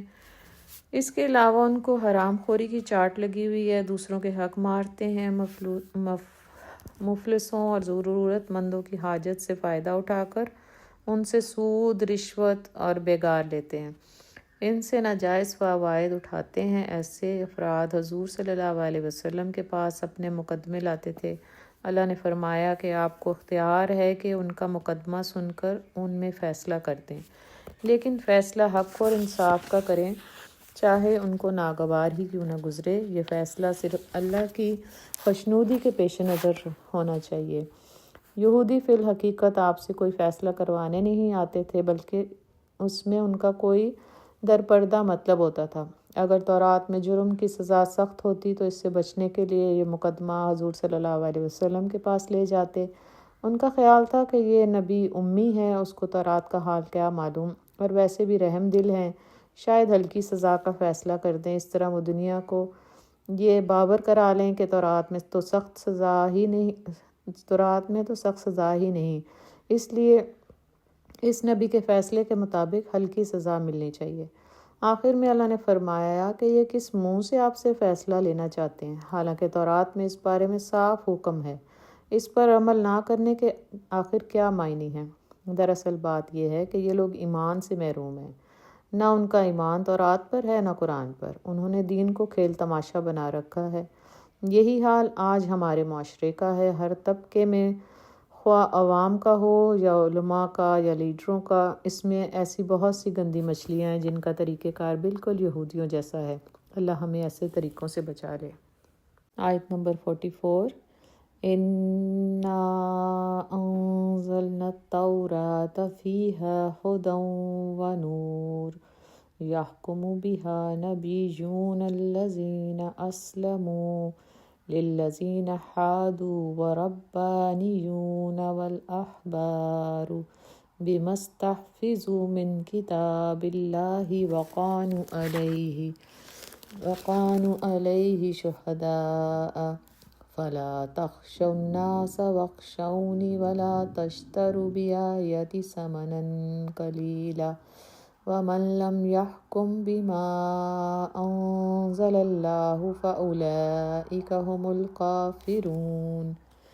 ہم نے تورات نازل کی جس میں ہدایت اور روشنی تھی۔ سارے نبی جو مسلم تھے اسی کے مطابق ان یہودی بن جانے والوں کے معاملات کا فیصلہ کرتے تھے، اور اسی طرح ربانی اور احبار بھی اسی پر فیصلے کا دار و مدار رکھتے تھے، کیونکہ انہیں کتاب اللہ کی حفاظت کا ذمہ دار بنایا گیا تھا اور وہ اس پر گواہ تھے۔ پس اے گروہ یہود، تم لوگوں سے نہ ڈرو بلکہ مجھ سے ڈرو، اور میری آیات کو ذرا ذرا سے معاوضے کے لیے بیچنا چھوڑ دو۔ جو لوگ اللہ کے نازل کردہ قانون کے مطابق فیصلہ نہ کریں وہی کافر ہیں۔ اس رکوع میں اللہ تعالیٰ نے مسلمانوں کو متنبہ فرمایا کہ تم یہودیوں کے طریقوں سے اجتناب کرنا اور ہر معاملے میں کتاب اللہ کے مطابق فیصلہ کرنا، جس میں کسی بڑے یا چھوٹے کی رو رعایت نہیں ہونی چاہیے اور نہ ہی کسی مال کے لالچ میں آنا چاہیے، فقط اللہ کا ڈر ہونا چاہیے۔ صاف اور سیدھی طرح اللہ کے حکموں کے مطابق فیصلے کرنے چاہیے۔ ارشاد ہو رہا ہے کہ ہم نے تورات نازل فرمائی جس میں سراسر ہدایت تھی، اسی کے مطابق انبیاء، علماء اور مشائخ یہودیوں کو حکم دیتے رہے۔ اس میں واضح طور پر حکم دے دیا کہ مجھے سے ڈرنا اور اپنی دنیاوی اغراض کے لیے میرے احکام کو بیچ نہ دینا، اور جو ان حکموں کے مطابق جو تورات میں ہیں فیصلے نہیں کریں گے وہ کافر ہیں۔ تورات میں یہودیوں کے لیے یہ حکم لکھ دیا گیا تھا کہ قتل کے بدلے قتل، کسی عضو یا زخم کے بدلے وہی عضو یا اتنا ہی بدلہ، غرض ہر نقصان کا قصاص ہے، لیکن انہوں نے اس کی بھی رشوتیں لے کر بدل ڈالا۔ اللہ تعالیٰ نے اس پر فرمایا کہ جو جان بوجھ کر اپنی غرض کے پیش نظر اس کے قانون کو جاری نہیں کرتے وہ یقیناً ظالم ہے۔ اس کے بعد اللہ نے انجیل نازل فرمائی جس کی تمام تعلیمات پہلی کتب کی تصدیق کرتی تھیں۔ کچھ باتیں جو سخت تھیں نرم کر دی گئیں، اور بعض باتیں تورات میں حرام تھیں وہ اس میں حلال کر دی گئیں۔ پھر عیسائیوں کو فرمایا کہ تم انجیل کے احکامات پر پورا عمل کرو۔ اس میں حضور نبی صلی اللہ علیہ وسلم کی آمد کی بشارت بھی تھی، اور یہ بھی تھا کہ آنے والے نبی کی پوری طرح اطاعت کرنا۔ انہوں نے اس حکم کی پرواہ نہ کی، یا تو اس کو چھپا دیا یا اس کا مطلب ہی بدل ڈالا۔ اگرچہ ان کو حضور کے بارے میں یہ یقین تھا کہ یہی آخری رسول ہیں، لیکن پھر بھی انہوں نے ہیلے بہانے بنا کر اس حکم کو ٹال دیا۔ یہاں اللہ کے احکامات کے مطابق فیصلہ نہ کرنے والوں کی 3 قسمیں بیان کی گئی ہیں: کافر، ظالم اور فاسق۔ اس کا مطلب یہ ہے کہ جو لوگ اللہ کے حکموں کو اور نازل کردہ قانون کے مطابق فیصلہ نہیں کرتے، یا جو انسانوں نے دنیاوی نظریات کے مطابق قانون مرتب کیے ہیں ان کے مطابق فیصلہ کرتے ہیں، وہ حقیقت میں 3 بڑے جرائم کے مرتکب ہوتے ہیں۔ پہلا یہ ہے کہ وہ اللہ کے احکامات کا انکار کرتے ہیں اور صاف طور پر یہ کفر ہے۔ دوسرا یہ کہ ان کا یہ فعل عدل اور انصاف اور حقیقت کے منافی ہوتا ہے، کیونکہ اللہ خالق کائنات علیم اور حکیم ہے۔ جو کام اس کے حکم سے ہٹ کر کیا جائے گا تو اس سے خرابی اور حق تلفی ہوگی، اور یہی ظلم ہے۔ اس لیے شرک کو بھی ظلم عظیم کہا گیا کہ مشرک اللہ کا حق مارتا ہے۔ تیسرا یہ کہ انسان اللہ کا بندہ ہے، اگر وہ اللہ کی بندگی اور اطاعت سے روگردانی کرے گا تو اپنے مالک کے قانون سے منحرف ہوگا اور اپنے بنائے ہوئے نظریات یا کسی دوسرے کے نظریات اور قانون کو دنیا میں نافذ کرے گا۔ تو یہ حقیقت نفس الامری کے اعتبار سے اس نے اللہ کی اطاعت اور بندگی سے اپنا قدم باہر نکالا، اور اس کا یہی فعل فسق ہے۔ یعنی تینوں باتیں اللہ کے احکامات پر پوری طرح عمل کرنے سے وابستہ ہیں، اور اگر ان سے انحراف ہوگا اور جس درجے میں انحراف ہوگا اور جتنا اس نے غیر اللہ کے نظریات کی آمیزش ہوگی، اتنے ہی درجے میں کافر، ظالم اور فاسق ہوگا۔ جب حضور صلی اللہ علیہ وسلم ہجرت کر کے مدینہ تشریف لے آئے اور مسلمانوں کو قوت حاصل ہوئی، تو یہودیوں پر یہ بات بہت گراں گزرتی تھی، کیونکہ وہ اپنے ہی قبیلوں میں سے جو کمزور تھے ان کو دبا کر رکھتے تھے، اور آپس کے جھگڑوں کے فیصلے بھی اسی پیمانے پہ کرتے تھے۔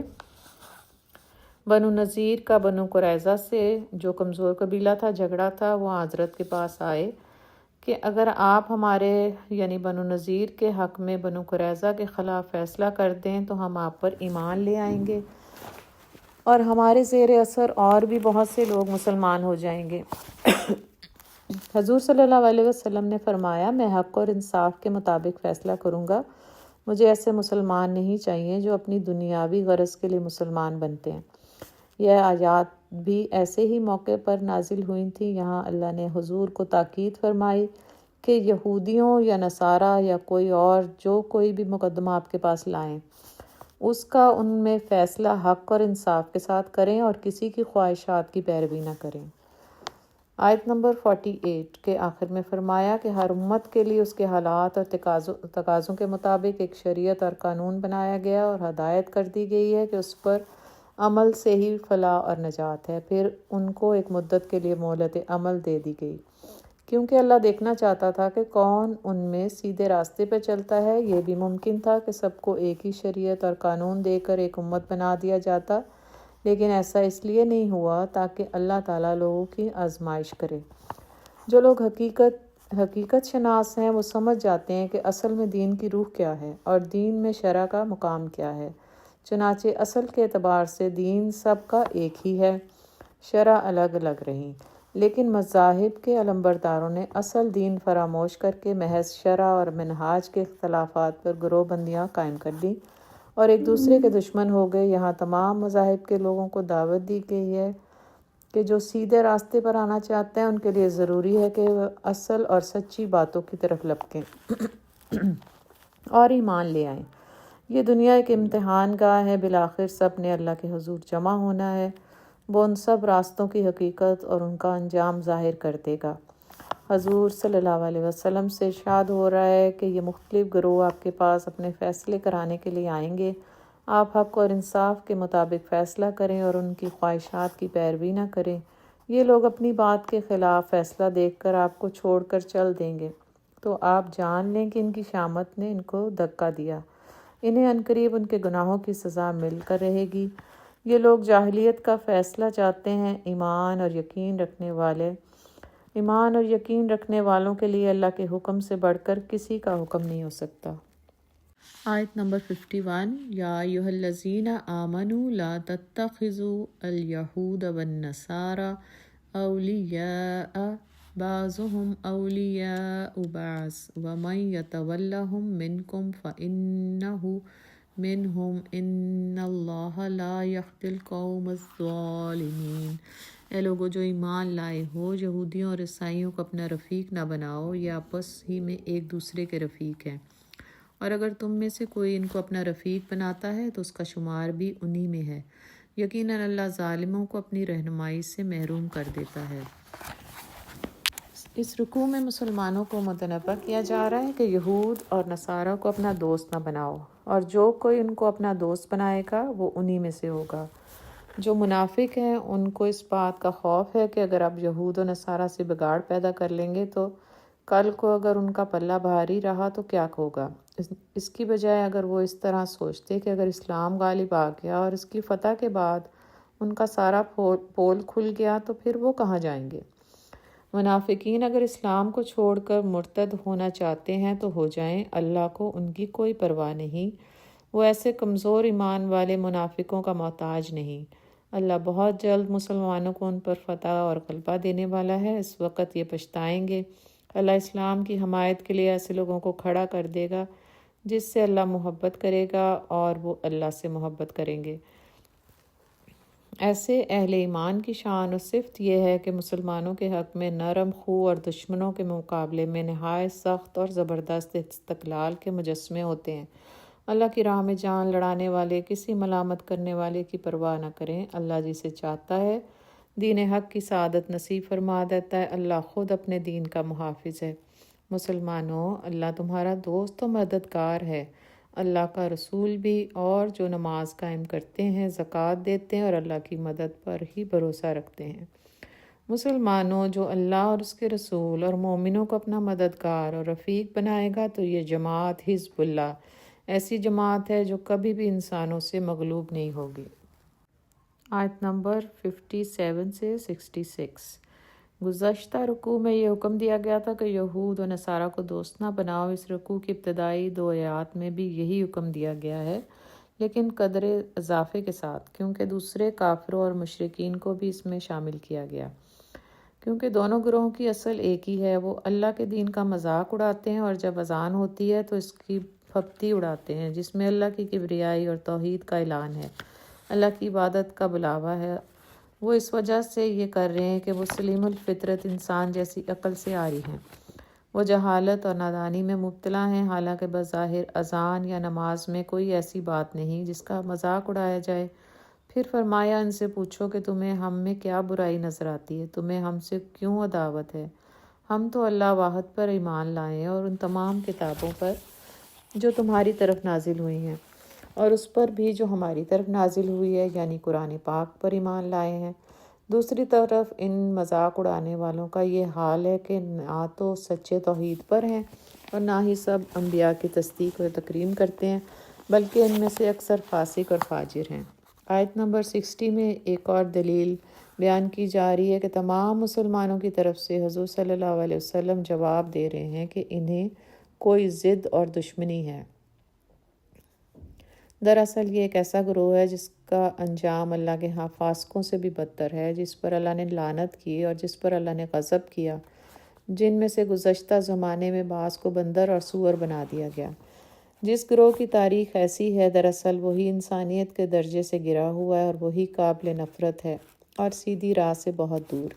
اس میں ارشاد دراصل یہود کی طرف ہے کہ خود ان کی حالت ایسی ہے کہ انسانیت کے درجے سے نیچے گرے ہوئے ہیں، اور جب کوئی دوسرا گروہ سیدھی راہ کی طرف بلا رہا ہوتا ہے تو اس کی مخالفت پر بلا دلیل کمر بستہ رہتے ہیں۔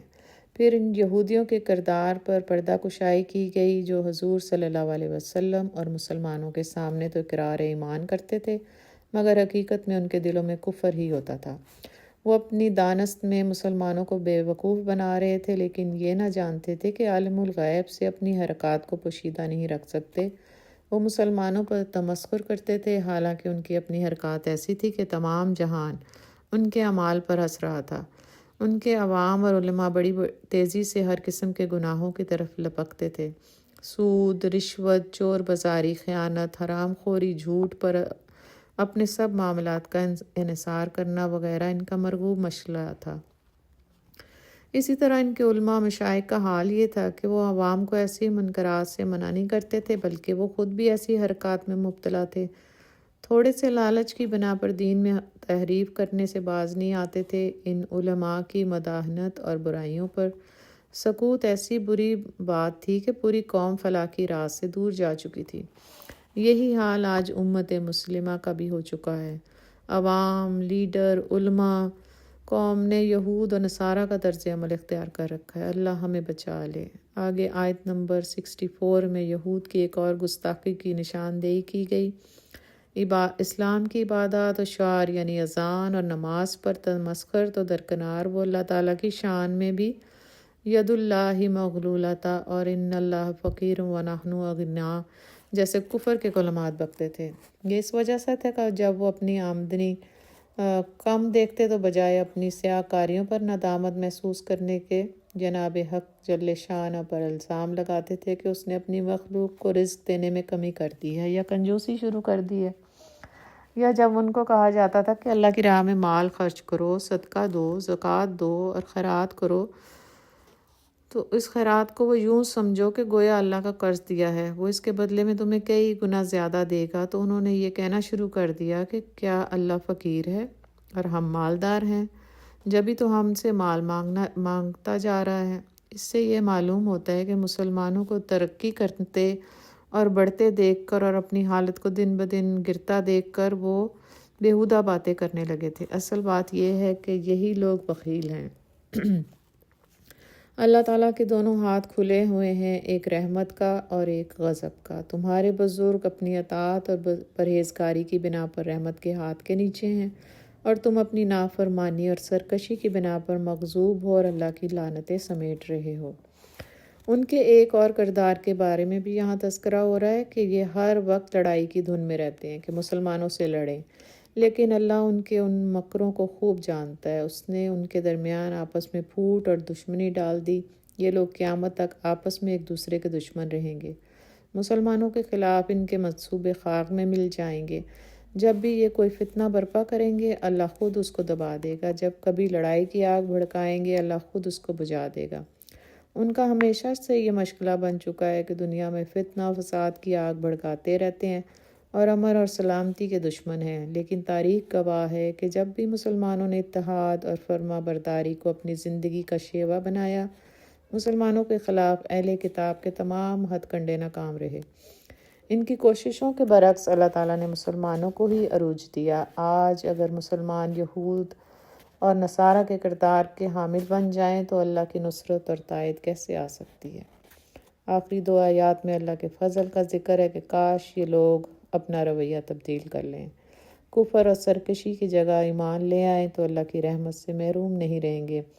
اگر یہ تورات اور انجیل میں تحریف نہ کرتے اور ان کتب پر دل و جان سے سچا اور پورا ایمان لاتے اور ان پر عمل کرتے اور قرآن جو ان کی تصدیق کرتا ہے اس پر ایمان لاتے تو اللہ کی رحمت کی بارش ان پر ہوتی اور زمین و آسمان کے خزانے ان پر برستے اور سماوی برکات کا نزول ہوتا۔ ان میں سے کچھ لوگ میانہ روی سیدھی راہ پر ہیں، لیکن ان کی اکثریت گمراہ اور بد کرداروں کی ہے۔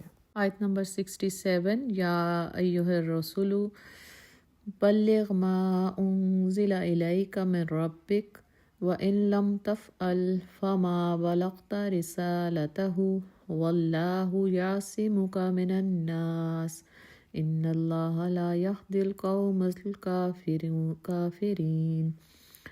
اے پیغمبر، جو کچھ تمہارے رب کی طرف سے تم پر نازل کیا گیا ہے وہ لوگوں تک پہنچا دو۔ اگر تم نے ایسا نہ کیا تو اس کی پیغمبری کا حق ادا نہ کیا۔ اللہ تم کو لوگوں کے شر سے بچانے والا ہے۔ یقین رکھو کہ وہ کافروں کو تمہارے مقابلے میں کامیابی کی راہ ہرگز نہ دکھائے گا۔ صاف کہہ دو کہ اے اہل کتاب، تم ہرگز کسی اصل پر نہیں ہو جب تک کہ تورات اور انجیل اور ان دوسری کتابوں کو قائم نہ کر لو جو تمہارے رب کی طرف سے نازل ہوئی ہیں۔ اس رکوع میں اللہ تعالیٰ دعوت اللہ اور اہل کتاب کے مشرکانہ عقائد کو واضح کر رہے ہیں۔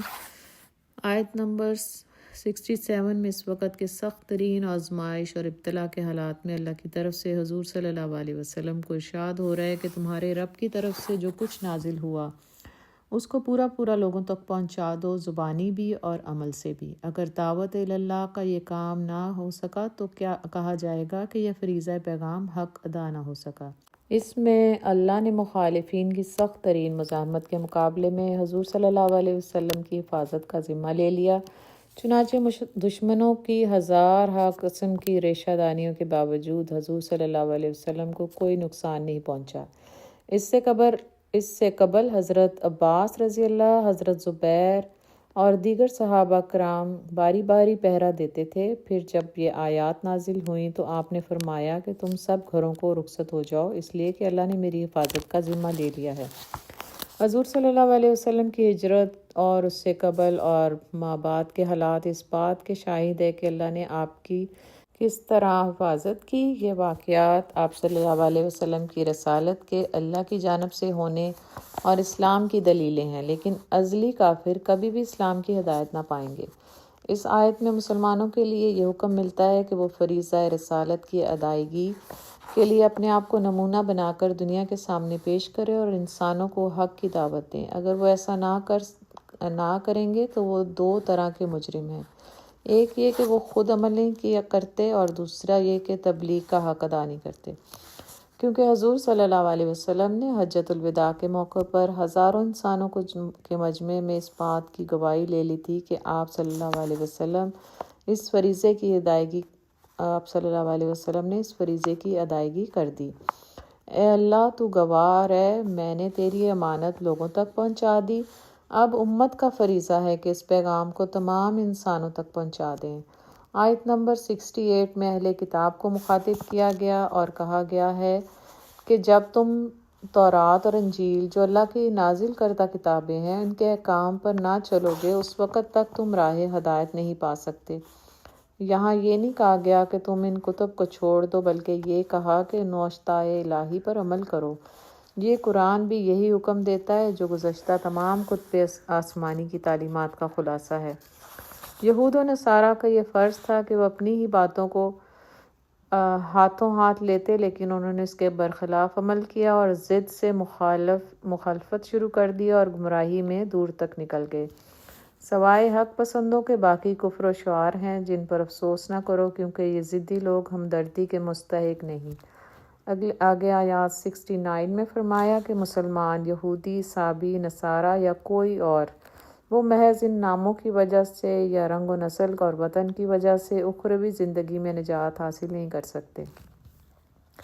حقیقی کامیابی صرف اور صرف ان کے لیے ہے جو ان تین باتوں کو قبول کریں: اللہ پر ایمان، آخرت پر ایمان اور عمل صالح۔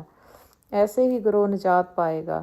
اللہ کے ہاں یہی معیار نجات ہے۔ ایسے ہی لوگوں کو نہ رنج ہوگا اور نہ غم اور نہ ہی کسی کا ڈر ہوگا۔ پھر اس سلسلے میں بنی اسرائیل کی تاریخ سے استشہاد کیا گیا اور ان کی کمزوری کے اسباب بتائے گئے ہیں۔ انسان جب اپنی خواہشات کا بندہ بن جاتا ہے تو وہ بہت جلد کسی زبردست آفت میں مبتلا ہو جاتا ہے۔ بنی اسرائیل کا طرز عمل بھی یہ بن گیا تھا۔ انہوں نے اپنے انبیاء کی ایک نہ سنی اور ان کو جھوٹا کہہ کر ٹال دیا، اور جو زیادہ سمجھانے لگے تو ان کو جان ہی سے مار ڈالا۔ یہی خواہشیں ایسی ہیں جو آج مسلمانوں کو نیکی اور دین حق سے دور کر رہی ہیں، اور ہر مسلمان پر کفار اس طرح غالب ہو رہے ہیں کہ کہیں ان کے نظریات نے ملکوں کو فتح کیا اور کہیں ان کی آبادی کو برباد کر کے رکھ دیا، حالانکہ مسلمان وہ تھے جو دوسروں کے لیے مشعل ہدایت تھے۔ آگے آیت نمبر 71 میں ارشاد ہے کہ ایسے لوگوں نے انبیاء کی تکذیب کرنا اور ان کی تعلیمات کو پس سے پش ڈالنا اپنی زندگی کا وتیرہ بنا لیا، اور یہ سمجھے کہ وہ اس کے نتائج سے بچے رہیں گے۔ انہوں نے نیکی کی باتوں کو سننا چھوڑ دیا اور اندھے اور بہرے بن گئے، جس کا نتیجہ یہ ہوا کہ اللہ نے ان پر دنیا میں بھی طرح طرح کے عذاب مسلط کیے۔ تاریخ شاہد ہے کہ بخت نصر نے ان پر حملہ کیا اور ان کے ملک کو ویران کر کے رکھ دیا، اور وہ فی الحقیقت اندھے اور بہرے بنے رہے۔ نہ ان کو کوئی ہدایت کی راہ نظر آئی اور نہ کسی آدمی کی آواز سنائی دیتی تھی۔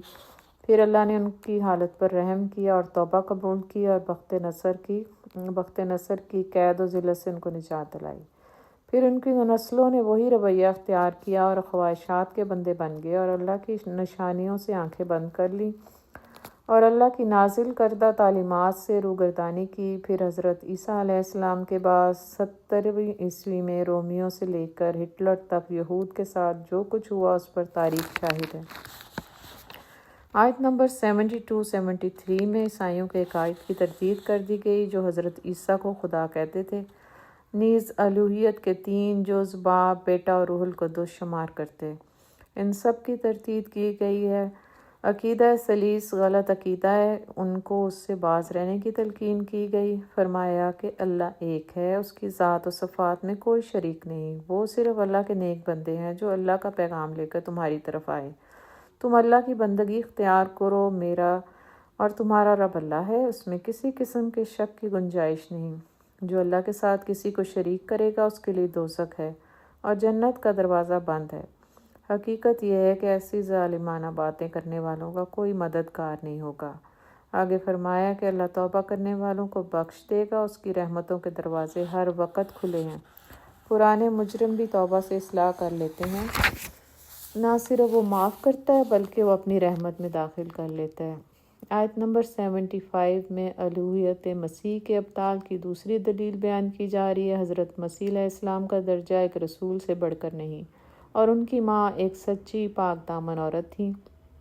وہ ایک عورت کے بطن سے تھے، لہٰذا بشر ہی ہو سکتے ہیں۔ دوسرے کمالات بشرا کے باوجود لوازمات بشرا سے منزہ ہیں۔ دونوں کھانا کھاتے تھے۔ اللہ تعالیٰ نہ تو عقل و شراب کا محتاج ہے اور نہ ہی بشرا ضروریات کا حامل۔ آخر میں جھوٹے معبودوں کی تردید کی جا رہی ہے کہ نہ تو وہ انہیں کسی قسم کا ضرر پہنچا سکتے ہیں نہ فائدہ۔ یہ اختیار صرف اللہ کے پاس ہے۔ حقیقت یہ ہے کہ ان لوگوں نے حق کے راستے کو چھوڑ کر اپنی خواہشات کو زندگی کا محور اور مرکز بنا لیا، لہٰذا انہیں ان کے پیچھے نہیں چلنا چاہیے، کیونکہ پہلے بھی یہ گمراہی کے راستوں پر تھے اور بہت سے لوگوں کو انہوں نے گمراہ کیا، اور اب بھی یہ سیدھے راستے سوا السبیل سے بھٹکے ہوئے ہیں۔ آیت نمبر 78 لُعِنَ الَّذِينَ كَفَرُوا مِن بَنِي إِسْرَائِيلَ عَلَى لِسَانِ داؤد وعیسی ابن مریم ذَلِكَ بِمَا عَصَوا وَكَانُوا يَعْتَدُونَ۔ بنی اسرائیل میں سے جن لوگوں نے کفر کی راہ اختیار کی، ان پر داؤد اور عیسیٰ ابن مریم کی زبان سے لعنت کی گئی، کیونکہ وہ سرکش ہو گئے تھے۔ اس رکوع کی آیت نمبر 78 سے 82 تک ہم دیکھیں گے یہود و نصارہ پر لعنت اور فریضہ حق ادا نہ کرنے کی سزا۔ گزشتہ رکوع میں یہود و نصارہ کو نصیحت کی گئی تھی کہ وہ دین میں ایسی باتیں شامل نہ کریں جو اس میں نہیں ہیں، جو فی الاصل بت پرستوں اور بے دین لوگوں سے لی گئی ہیں۔ اس رکوع کی آیت نمبر 78-79 میں یہود کو ڈرایا جا رہا ہے کہ تمہاری بری عادات کی وجہ سے دو بڑے مرتبے کے رسول حضرت داؤد علیہ السلام اور عیسیٰ علیہ السلام تمہیں ملعون قرار دے چکے ہیں۔ اگر اس لعنت سے نکلنا ہے تو اسلام قبول کرو، ورنہ تمہارے لیے اس کا نتیجہ برا ہوگا۔ لعنت کی 3 وجوہات بیان کی گئیں۔ نمبر 1، ان کی پوری زندگی گناہوں سے عبارت تھی۔ نمبر 2، دین نے جو حدیں قائم کی تھی وہ انہوں نے توڑ ڈالی اور برے کاموں کو کرنے لگ گئے۔ نمبر 3 پہ ہے کہ نہ گناہوں سے خود باز رہتے تھے اور نہ ہی دوسروں کو گناہوں کی زندگی سے باز رکھتے۔ ظاہر ہے جب کسی قوم کی یہ حالت ہو جائے تو اس کی دنیا میں بھی بچنے کی کوئی امید نہیں، وہ لازماً کسی نہ کسی وقت دوسری قوموں کی ارغمال ضرور بنے گی۔ یہی حال آج مسلم قوم کا ہو چکا ہے۔ آج اپنے معاشرے پر نظر ڈالیے، جھوٹ، رشوت، چور بازاری، اسمگلنگ، سود، جوا، شراب اور ناپ تول میں بے ایمانی اور دوسروں کا حق مارنا جیسے جو گناہ ہیں وہ عام ہو چکے ہیں۔ اس کے برعکس دین کی تعلیم کا فقدان ہے۔ نوجوانوں کا حال یہ ہے کہ دوسرے نظریات اور قوموں کی نکالی پر فخر کرتے ہیں اور ہر بے راہ روی کو جدیدیت شمار کرتے ہیں اور قدیم چیزوں کو دقیانوست قرار دیتے ہیں۔ ایسی قوم دنیا میں کیسے سربلند ہو سکتی ہے جس نے اپنے ہاں کی شمع روشن کر چھوڑ دی اور عصیان کی اندھیری رات اور طوفان میں دوسروں کے ٹمٹماتے ہوئے چراغ کو اپنے لیے مشعل راہ سمجھ رہے ہیں۔ ان میں ایسے لوگ شامل ہو گئے ہیں جو صحیح راہ پر چلنے والوں کے دشمن ہیں اور کفار کے ساتھ دوستی رکھ کے ان کے ایجنٹ بن کر مسلمانوں کے خلاف سازشیں کرتے ہیں۔ اگر یہ سچے دل سے اللہ پر اور حضور صلی اللہ علیہ وسلم پر ایمان لاتے اور جو ان کی کتب میں نازل ہوا اور جو حضور صلی اللہ علیہ وسلم پر نازل ہوا اس پر ایمان لے آتے تو یہ کبھی بھی کافروں اور شریر لوگوں کے اعلی کار نہ بنتے اور نہ ہی ان سے دوستی رکھتے۔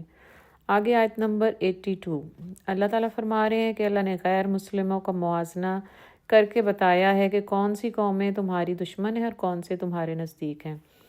سب سے بڑے مسلمانوں کے دشمن یہود اور مشرک ہیں۔ اس کے مقابلے میں وہ لوگ جو اپنے آپ کو نصارہ کہتے ہیں مسلمانوں سے محبت کرنے میں ان سب سے آگے شمار ہوتے ہیں۔ اصل میں دشمنی اور دوستی کا دار و مدار چند صفتوں پر ہے، جس کا اس آیت میں بھی اظہار ہوتا ہے۔ مسلمانوں سے یہود اور مشرکوں کی دشمنی اور نصارہ کے قرب کی وجہ یہ تھی کہ یہود اور مشرک سخت دل اور ہٹ دھرم زیادہ تھے، اور یہود دین کے صحیح علم کو بالکل فراموش کر چکے تھے۔ جہالت کی وجہ سے دونوں گروہ تکبر میں مبتلا تھے، اور نصارہ کے اندر اپنے آپ کو سب سے بڑا سمجھنے کا مرض نہ تھا، اور انہوں نے مختلف مواقع پر ظاہر کیا کہ ان میں دین کا علم قدرے زیادہ ہے، کیونکہ ان میں عالم موجود تھے۔ جس گروہ میں بھی جہالت اور تکبر کی بری صفات جنم لیتی ہیں وہ نیک لوگوں کے دشمن بن جاتے ہیں، خواہ یہودی ہو یا نصرانی ہو یا مشرک ہو۔ بلکہ اگر مسلمان بھی ان فتنوں میں مبتلا ہو جائیں تو وہ بھی اپنے نیک مسلمان بھائیوں کے دشمن ہو جاتے ہیں۔ اس رکوع کی آخری 4 آیات جو ہیں وہ پارہ نمبر 7 میں ہیں۔ ہم اس رکوع کو پڑھ لیتے ہیں مکمل۔ وَإِذْ سَمِعُوا مَا أُنزِلَ إِلَى الرَّسُولِ تَرَىٰ أَعْيُنَهُمْ مِنَ الْحَقِّ وَنَطْمَعُ أَن يُدْخِلَنَا رَبُّنَا مَعَ الْقَوْمِ الصَّالِحِينَ۔ جب وہ اس کلام کو سنتے ہیں جو رسول پر اترا ہے تو تم دیکھتے ہو کہ حق شناسی کے اثر سے ان کی آنکھیں آنسوؤں سے تر ہو جاتی ہیں۔ وہ بول اٹھتے ہیں کہ پروردگار، ہم ایمان لائے، ہمارا نام گواہی دینے والوں میں لکھ لے۔ اور وہ کہتے ہیں کہ آخر کیوں نہ ہم اللہ پر ایمان لائیں، جو حق ہمارے پاس آیا ہے اسے کیوں نہ مان لیں، جبکہ ہم اس بات کی خواہش رکھتے ہیں کہ ہمارا رب ہمیں صالح لوگوں میں شامل کرے گا۔ یہود اتنے سنگ دل ہو گئے تھے کہ جب بھی قرآن پاک سنتے وہ اس کی ہنسی اڑاتے تھے۔ دوسری طرف نصارہ قرآن پاک کو سن کر اس کی سچائی کی تاثیر سے روتے تھے۔ مکہ سے کچھ لوگ ہجرت کر کے حبشہ پہنچے تو وہاں کے عیسائی بادشاہ نجاشی کے سامنے جب قرآن پاک کی سورہ مریم سنائی گئی تو نجاشی پر اتنا اثر ہوا کہ وہ رونے لگا اور قرآن مجید کی سچائی کو مان گیا۔ اسی طرح جب مدینہ میں کچھ عیسائی حضور صلی اللہ علیہ وسلم کے پاس نمائندہ بن کر آئے اور قرآن سن کر متاثر ہوئے تو ان کی آنکھوں میں آنسو امٹ پڑے اور وہ ایمان لے آئے اور کہہ اٹھے کہ اے ہمارے رب، ہم اس پر ایمان لے آئے اور ہم کو ایمان لانے والوں میں لکھ دے۔ جب ہمارے پاس دین حق اور سچی بات آ پہنچی ہے تو ہم کیوں نہ ایمان لائیں۔ آخری 2 آیات میں فرمایا جا رہا ہے کہ ایسے لوگ جنہوں نے قرآن مجید کو سنا اور کہا کہ یہ سچی کتاب ہے، ان کے کہنے کے بدلے میں اللہ ان کو بہت اچھے انعام دے گا، اور جنہوں نے انکار کیا ان کا ٹھکانہ جہنم ہے۔ اصل بات یہ ہے کہ جو قوم یہ صفات رکھے گی، یعنی دین کا علم، دنیا سے بے رغبتی اور تکبر نہ کرنا، تو ایسی قوم مسلمانوں سے جلد محبت کرنے لگے گی، بشرطے کہ مسلمان اس کی سچی تصویر ہوں، ورنہ الکفر ملت واحدہ، یہ کافر تو مسلمانوں کے سخت دشمن ہیں۔ صدق اللہ العظیم۔ وآخر دعوانا ان الحمد للہ رب العالمین۔ سبحانک اللہم و بحمدک، نشہد ان لا الہ الا انت، نستغفرک و نتوب الیک۔ سبحان ربک رب العزت عما یصفون وسلام علی المرسلین والحمد للہ رب العالمین۔ السلام علیکم ورحمۃ اللہ وبرکاتہ۔